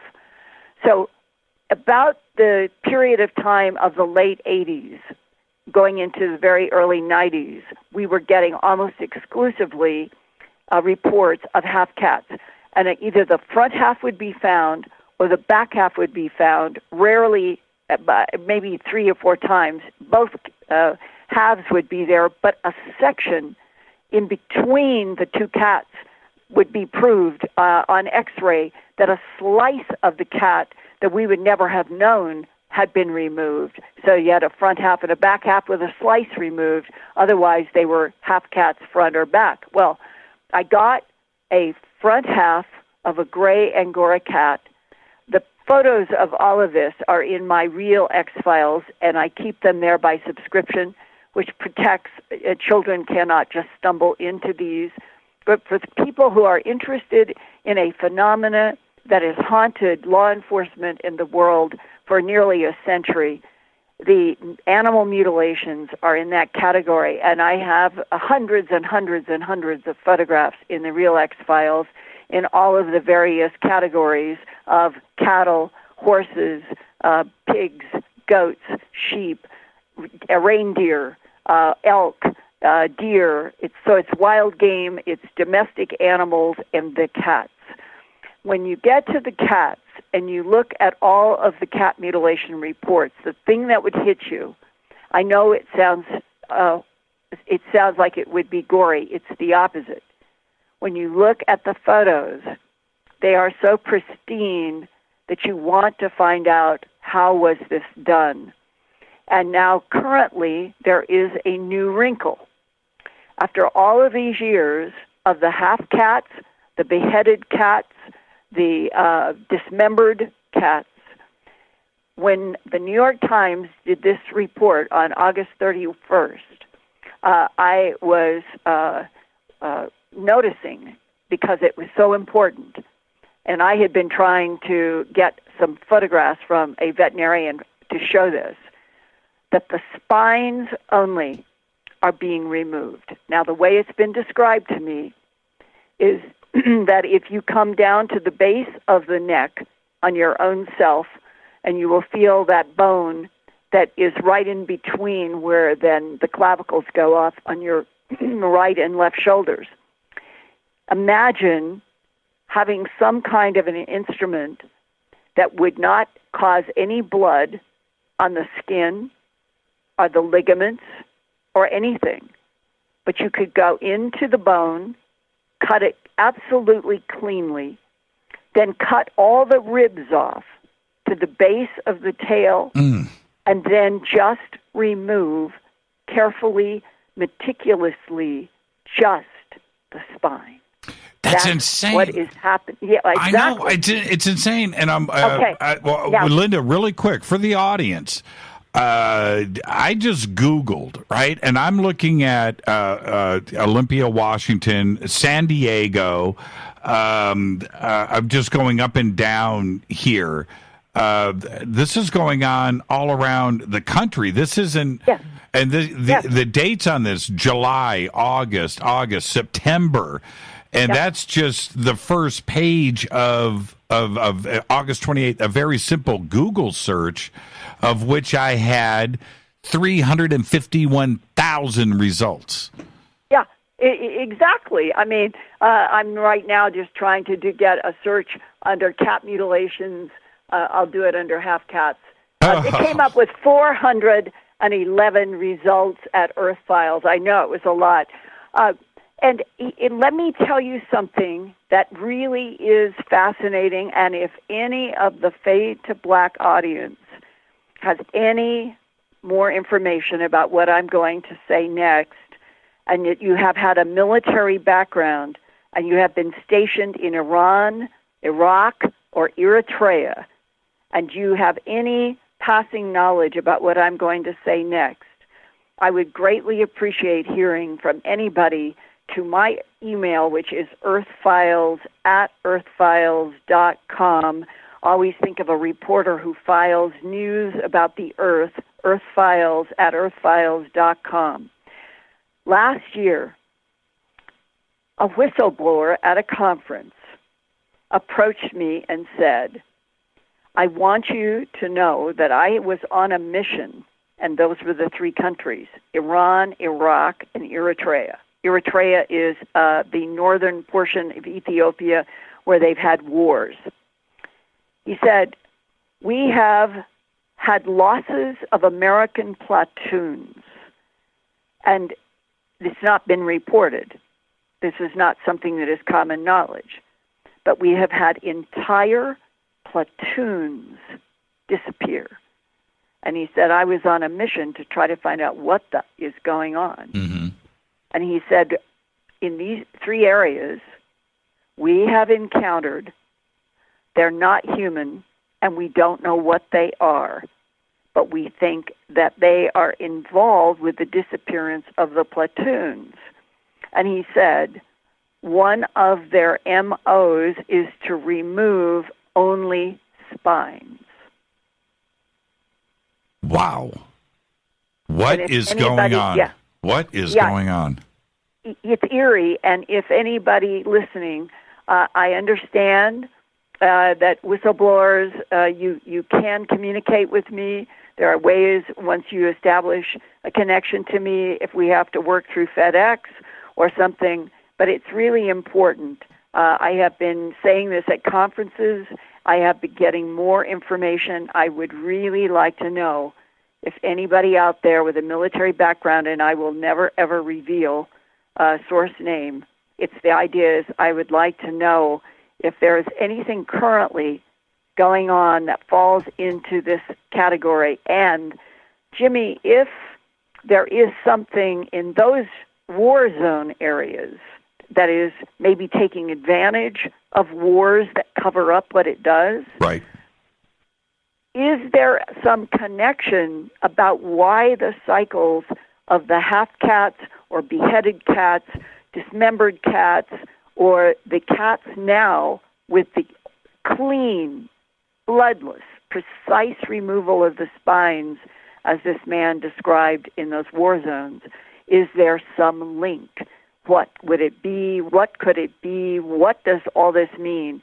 But what we're talking about now are facts. These are facts of things that are happening on our planet. I don't think we should be left in the dark. I think that the more we know, the stronger we get, and maybe in the strength of knowledge, we can help get some of this stopped.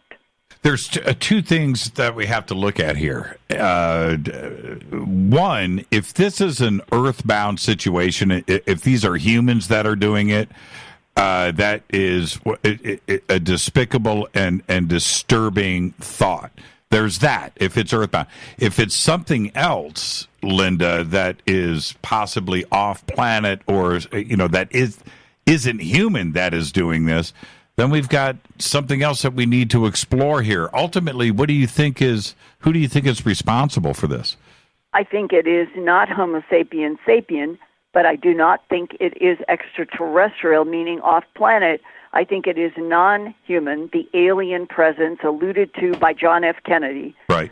It has been on this planet for millions of years. It cohabits. I use the metaphor of being in a two-story apartment. We are the surface life. Down below this rind that we live on, or in the rind, could be huge caverns, spaces, abilities to live inside of big mountain ranges, to go down below the basins of the oceans and the seas, meaning you go down 6 miles to the bottom of the Mariana Trench, then you go down further. That we are not used to thinking in terms of the spherical geometry of our planet at all. We are surface-bound creatures. We move in Euclidean lines on the surface of this enormous sphere. The volume of this sphere, even though at the center there is a crystal iron sphere that is 70% the diameter of our moon, the iron core at the center of our planet is 70% the diameter of our moon. Around it is a huge, like a sea of molten lava. And they turn. That's the dynamo of Earth. And then you get to the magma jello that goes from the moving iron sphere, and you get up to where the rind sits on top of the jello magma. Mm-hmm. And we are living only on the very tippy top of that rind, which averages somewhere between 15 to 25 miles deep. That is the rind of Earth that humans live on. We don't have any understanding of how other intelligences with advanced technologies could cohabit on this planet without us ever knowing that they were here, and they could be here in huge numbers and still not interacting with us, but harvesting from the surface. It reminds me of so many. I hate to always go back and talk about Hollywood and how this kind of stuff is presented, but for the audience, that's what they can relate to. You know, the visual and the audio that they have seen over the years. Is there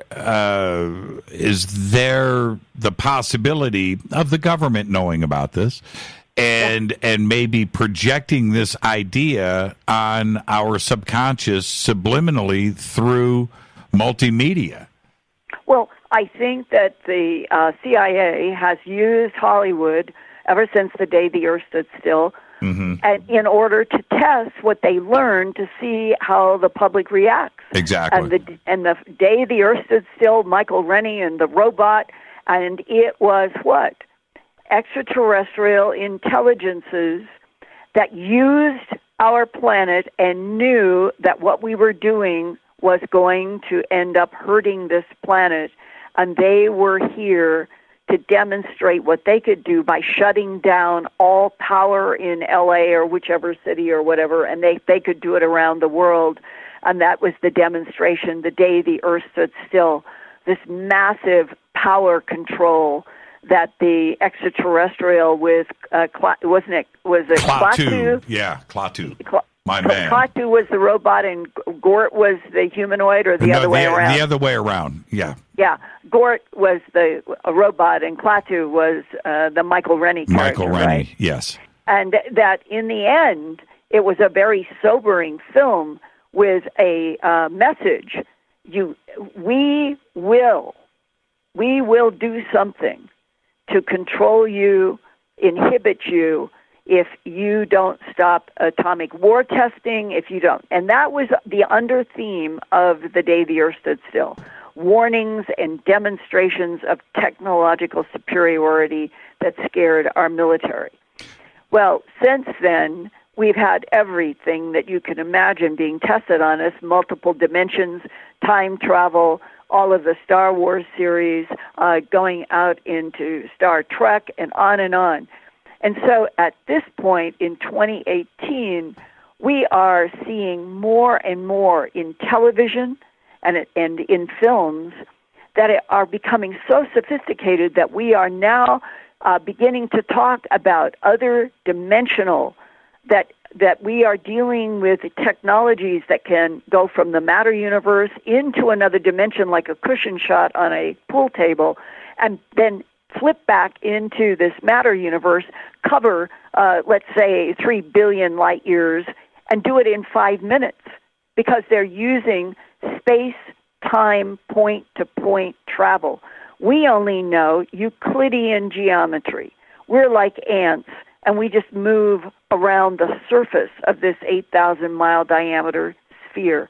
If you are advanced and you understand how to deal with spherical geometry and magnetic fields, then your ability to use this Earth and all of the planetary bodies in ways that humans can't even comprehend is going to be so vastly superior. And the idea that we're on a planet that has been like a 2-story apartment building for millions of years, and humans, Homo sapiens sapien, this current model, in terms of the overlap with Neanderthalensis, is only about 45,000 years old. compared to millions of years.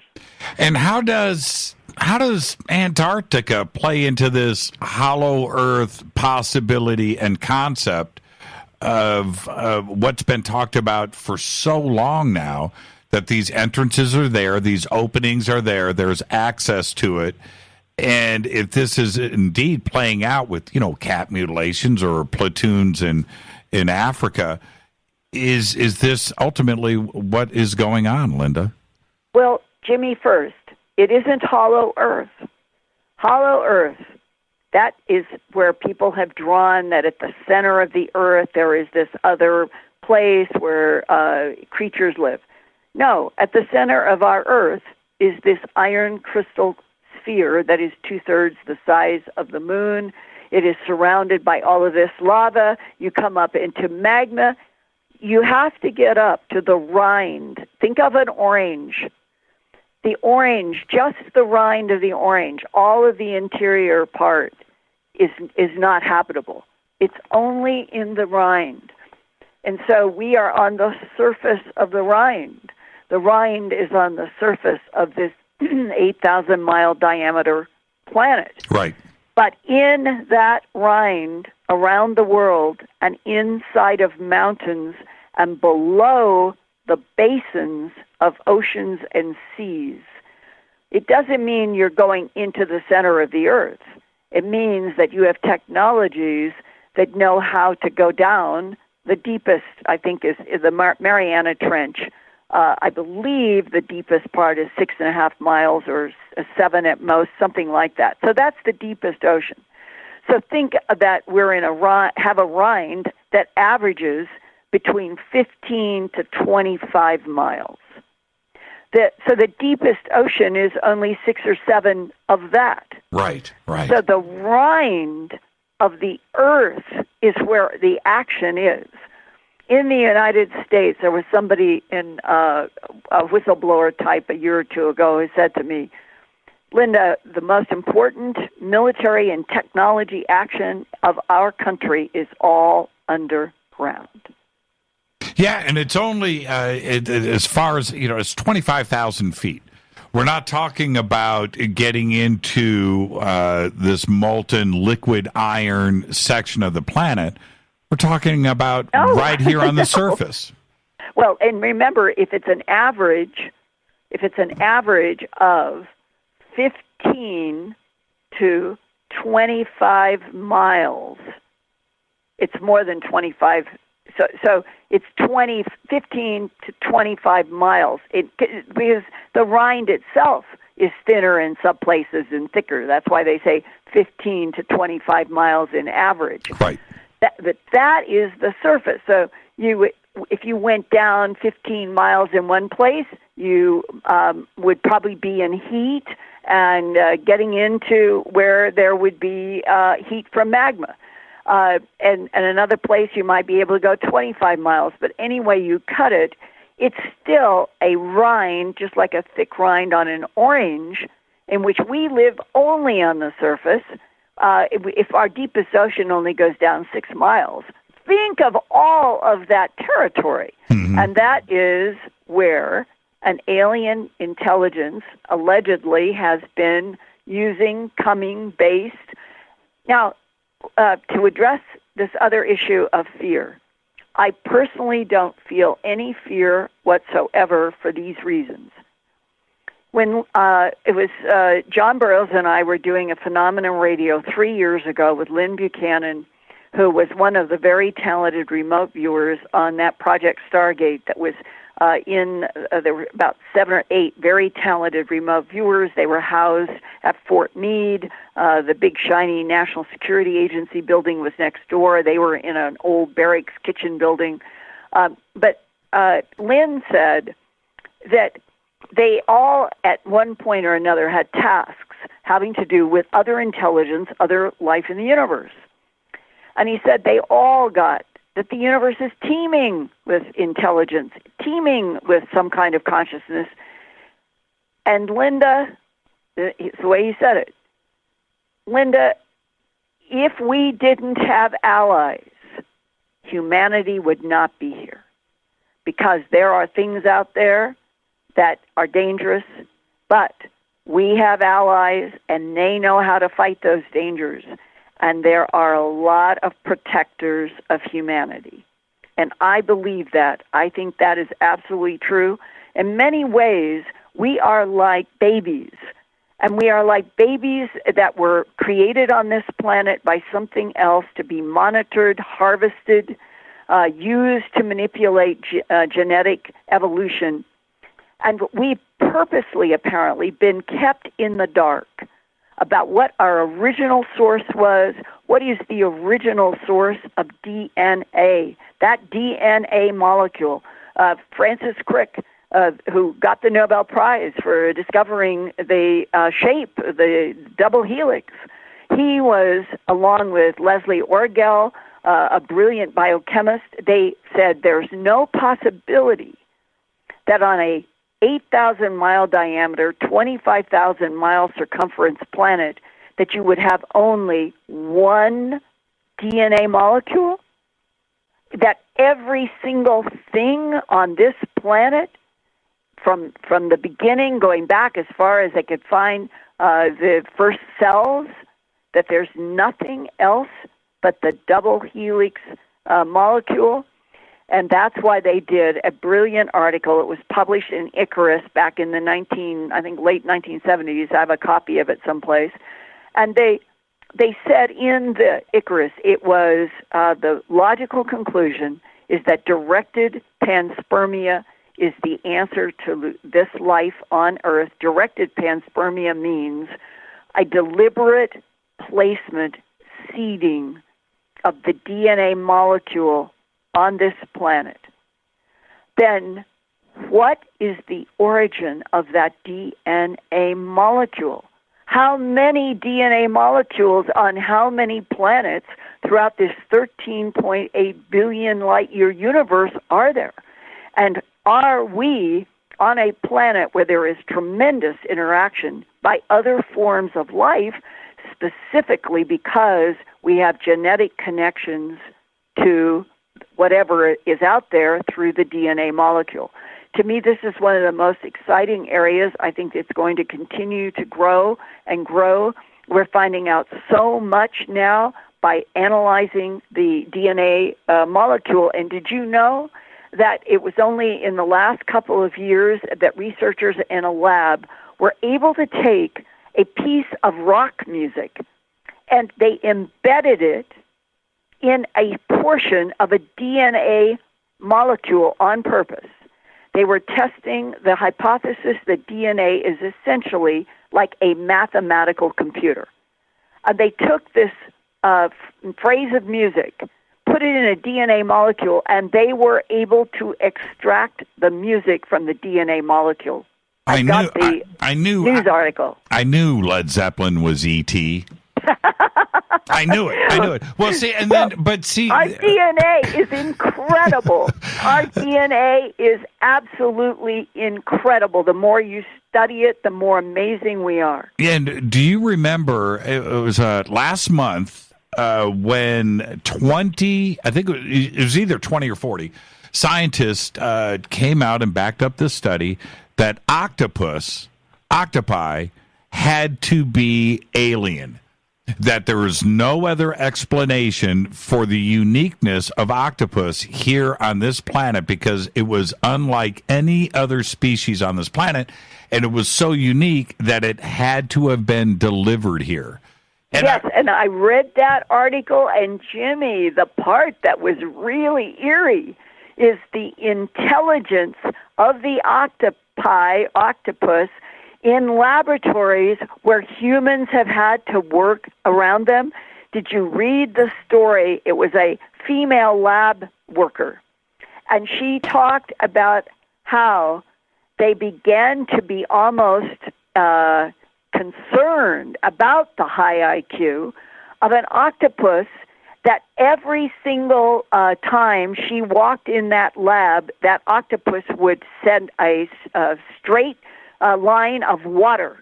However they were able to do it, the octopus would zap her with water. and she would try everything. She would bend down. She tried wearing different clothes. All of these things, because they were aware that the octopus, for reasons unknown, had her as a target for this water. It wasn't hurting her. It was that the octopus was doing this. When no matter what she did, the octopus knew it was her, even when she was trying to hide, and still zapped her with that water. And they were talking about that the level of intelligence, the level of the ability to hold that skill and make that one stream of water that always hit its target, I mean, that's eerie. That's eerie. You know what? No more calamari for me. I just feel strange about it. And the intelligence and the IQ, the way that they presented it here, not only smart on this planet, just smart in general, and quite simply are just as smart as humans on every level. And I just feel strange. I feel strange about the mistreatment and weren't you taken aback a little bit? Well, last year, one of the greatest films of all time. Oh, yeah. The Visitor. Arrival. The Arrival. The creatures looked like some kind of octopi standing on tentacles. No doubt about it. And I felt the hidden message there. After that report came out last month, the first thing I did is went to Rita and went, see, we knew that there was something about that movie. And I'm not kidding about that. I'm not reaching here, Linda. And, Jimmy, the great thing about it was the message of that entire film was that these creatures had come back in time by 3,000 years, I believe it was, because something was going to happen. And that whole movie had these layers about these beings were testing us.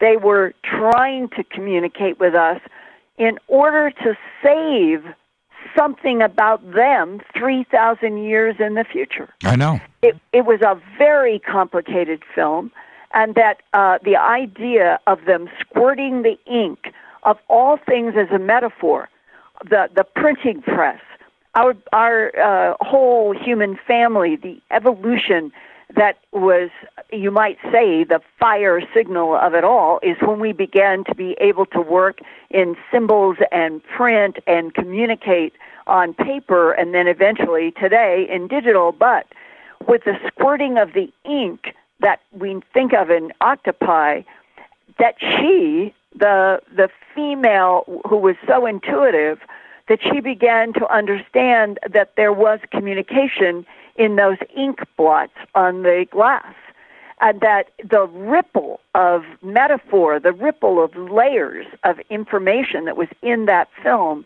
and that it makes you stand back and realize they looked like standing up octopi. It was beautifully done, building up the mystery about them, and then in the end, to realize they actually cared about some kind of a survival issue far in the future. When Rita and I left the movie theater after watching that, I was pretty melancholy, and I felt strange. I just didn't feel, I felt strange about it. And she turned to me and said, "So what did you think?" And I said, there is a message here. Something is being communicated to us via that film. It was so complicated, and I was trying to make sense of it all, but it wasn't your typical Hollywood movie. To me, that there was something there meant for us to figure out. And Jimmy, all of it was about time. Yes, it Remember, was. Yes. She and what she was obsessed with, and it all had to do with that replaying of time and the signals from that we get at every moment. We call it the present. I say present, and it's already the past, and we can't grab the present because it's always going from the past into the future, and that everything in that film, from the creatures and why they came and what they were trying to do was to have an interaction with humans in such a way that they would cause a cushion shot. They would change a future that might have been disastrous for both humans and them. That was the bottom line of that film. Yep, and I thought Amy Adams was incredible in that film. She was just so good. Yeah. Linda, thank you so much for taking the time out of your very, very busy week. We've had so much going on in this community, and to have you, sit down with us tonight was just, I'm very thankful. So Well, it was wonderful, Jimmy. This was great, and I look forward to doing it again with you at some point, and from hearing from your Fade to Black, anybody out there, whistleblowers with information to earthfiles at earthfiles.com, and I hope that we're going to get that breakthrough headline, and then you, I, and all of us, all boats will rise, and people on the planet will understand we have been trying to deal with facts and the truth. Who's on Phenomenon with you and John this week? Steve Bassett, to talk about the fact that Lou Elizondo, To the Stars, who worked in the Pentagon on the ATIP program, he has been saying repeatedly to groups, you all, UFO investigators, researchers, organizers, you have been right all along. And that is a huge sea change. That is somebody who worked in the Pentagon who is going around and talking publicly, and that they are saying that we have to get back engineering from the black world into the white world. We have to acknowledge that what so many of you as investigators, journalists, and organizations have been trying to do while you have been, people have thrown rocks at you, it's not deserved. That you have and are talking about that which we know is real. That is great, and if this keeps going, and if Lou Elizondo and To the Stars and collaborators and maybe hearings in Congress, I keep hearing behind the scenes, we're going to be talking about all of that with Steve Bassett on Thursday. Sounds exciting. And also, you should go and check out our good friend John Greenwald's open letter to TTSA that he published today. So I'll leave that to you. I have it. Oh, you have it. There you go. We'll see. Fingers crossed, Linda. Fingers are crossed. Thank you so much. And if I don't see you before, I'll see you at Conscious Life Expo. You're going to be on my panel again this year. You know that. Great. I'll see you then. Thank you so much, Linda. All right. Thank you. Bye-bye. Linda Moulton Howe, earthfiles.com. Everybody go over there and check it out. I'll open up the phones now. Wow, everybody's going nuts. Okay, all right. There you go. I'll open up the phones when I come back. This is Fade to Black. I'm your host, Jimmy Church. Stay with me.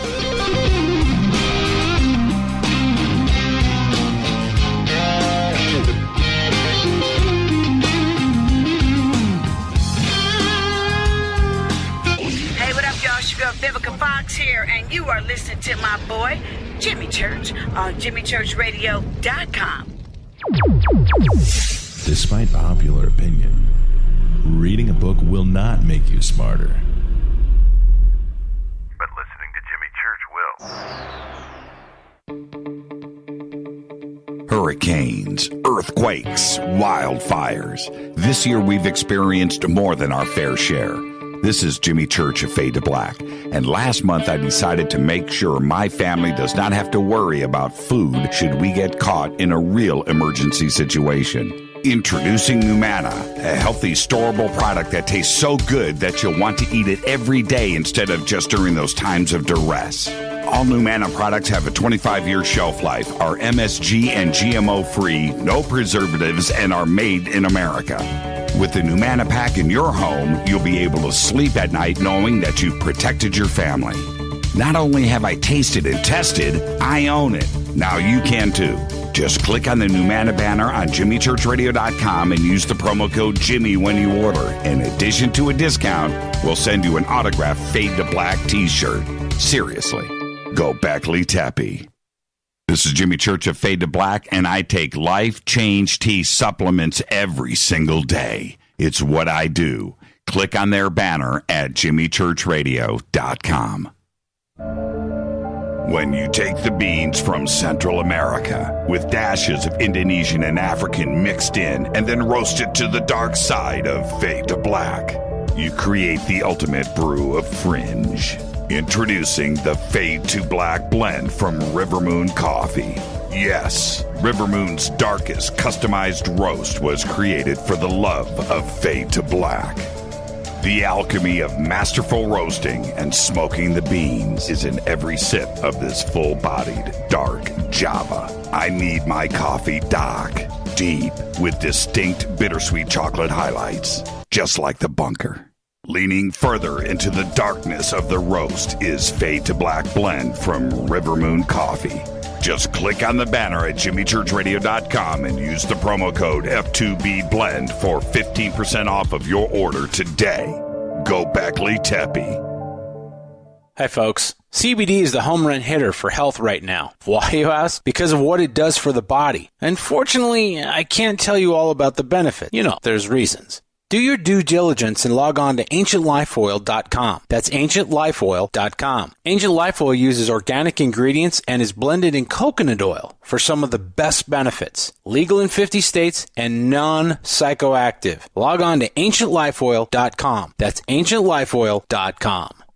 This is Jimmy Church of Fade to Black, and my family is safe because of Numana Emergency Food Storage. Just go to the Numana banner at jimmychurchradio.com. Promo code Jimmy10. Are you intrigued by Paranormal Talk Radio? You'll love the new Paranormal Radio app from TalkStream Live. You'll find a great selection of talk shows covering UFOs, ghosts, strange phenomena, and much more. Download the Paranormal Radio app now and start listening to the very best in paranormal talk entertainment, including the network you're listening to right now, the Paranormal Radio app, free in Google Play and the iOS App Store. Erica, Brittany, Gabby, and you're listening to JimmyChurchRadio.com. It's not a lifestyle we chose. We were born this way. KGRARadio.com.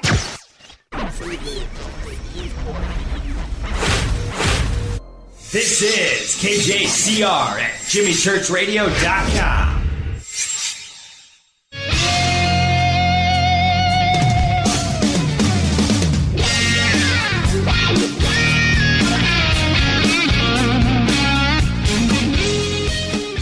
Welcome back. Fade to Black. I'm your host, Jimmy Church. Linda Moulton Howe. Man, that was a great conversation tonight. Technical difficulties and all. Somebody was interrupting that conversation with Linda and I tonight, and I watched it happen in here. It was pretty interesting. I opened up the phone lines. I got enough time for a few calls. Let's go to area code 480. You're up. Hi, my name is Pamela. Can you hear me? Yes, I can. You're live. Hi. So I was this is about the octopus. Yes. I was in line in San Francisco to like one of those shows or something, and they had this octopus there. And we had our tickets, and I said to my girlfriend, I said, that octopus is trying to talk to me. And she's like, what? I go, no, it's talking to me. And from that day forward, I have not been able to eat octopus. Can't do it. It was Can't do it. Rita and I went out. It was a couple of weeks ago. We were at a restaurant, and stuff was being brought to the table, and we didn't. But calamari was brought to the table, and I threw up in my mouth a little bit. I can't go there. I just can't. There's just something about it, and I'm totally with you on that. And then how about the World Cup a couple of months ago? And Japan is, blazing through the World Cup, and they had this genius octopus over in Japan that was making the predictions on the World Cup, and they turn around and they ate The octopus, right? For sushi, Japan loses the next day. That was just, I don't know if you remember the story, but it was definitely headlines going on around the world. I just can't do it anymore. I can't, just the thought of it is, I don't know. The humanitarian Emmy, I don't know what it is, but there's a connection going on right now, and I think they're very, very smart. Their eyes, the way they look at you, right? What did the octopus say to you? Well, it was really interesting. This is years ago, and it was, I don't know, it was like we were going into an aquarium, and by the ticket thing, there was an octopus, and he was stuck in this little container, and he was like talking to me like, he was like, he made the connection like, hi, and I'm like, what? And he's like, sort of like, get me out of here. And I just looked at it, and I turned to my girlfriend, and then I said, he's talking to me. Well, I'm very psychic anyway, very intuitive. Right. And then they opened the gates and we had to go by, and he was just, this octopus, I felt like it was male, was just like, you're leaving me? And then we walked in, and I just sat in disbelief. I'm like, what? You didn't go back? Did you say goodbye? No, I was so shocked. I was in shock that this animal was talking to me. And then I watched something on TV where they had it would like get in a lab.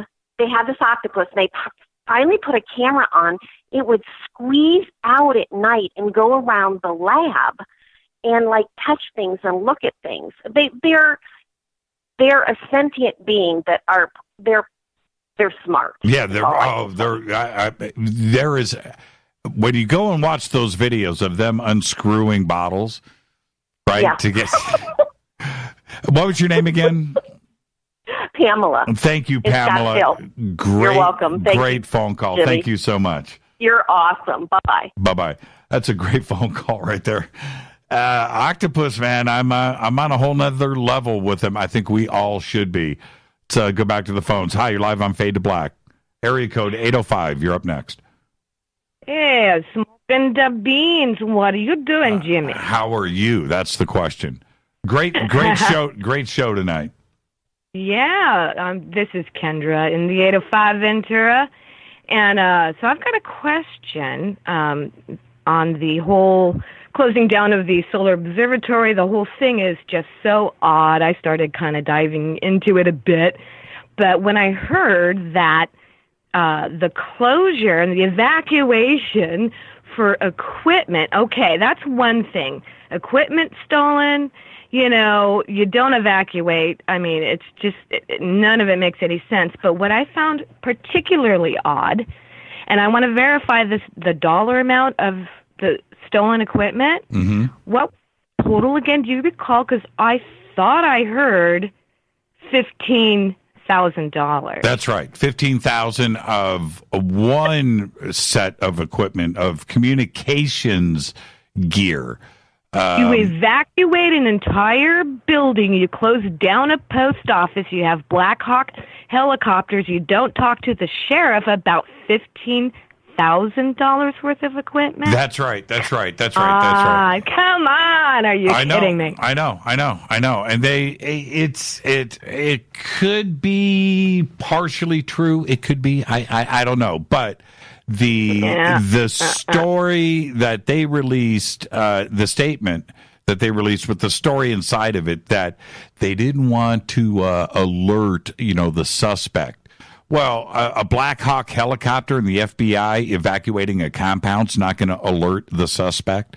They didn't really think through their narrative. No, it's kind of like it harkens back to the Roswell cover-up of how lame do you think we really are? That's right. That's right.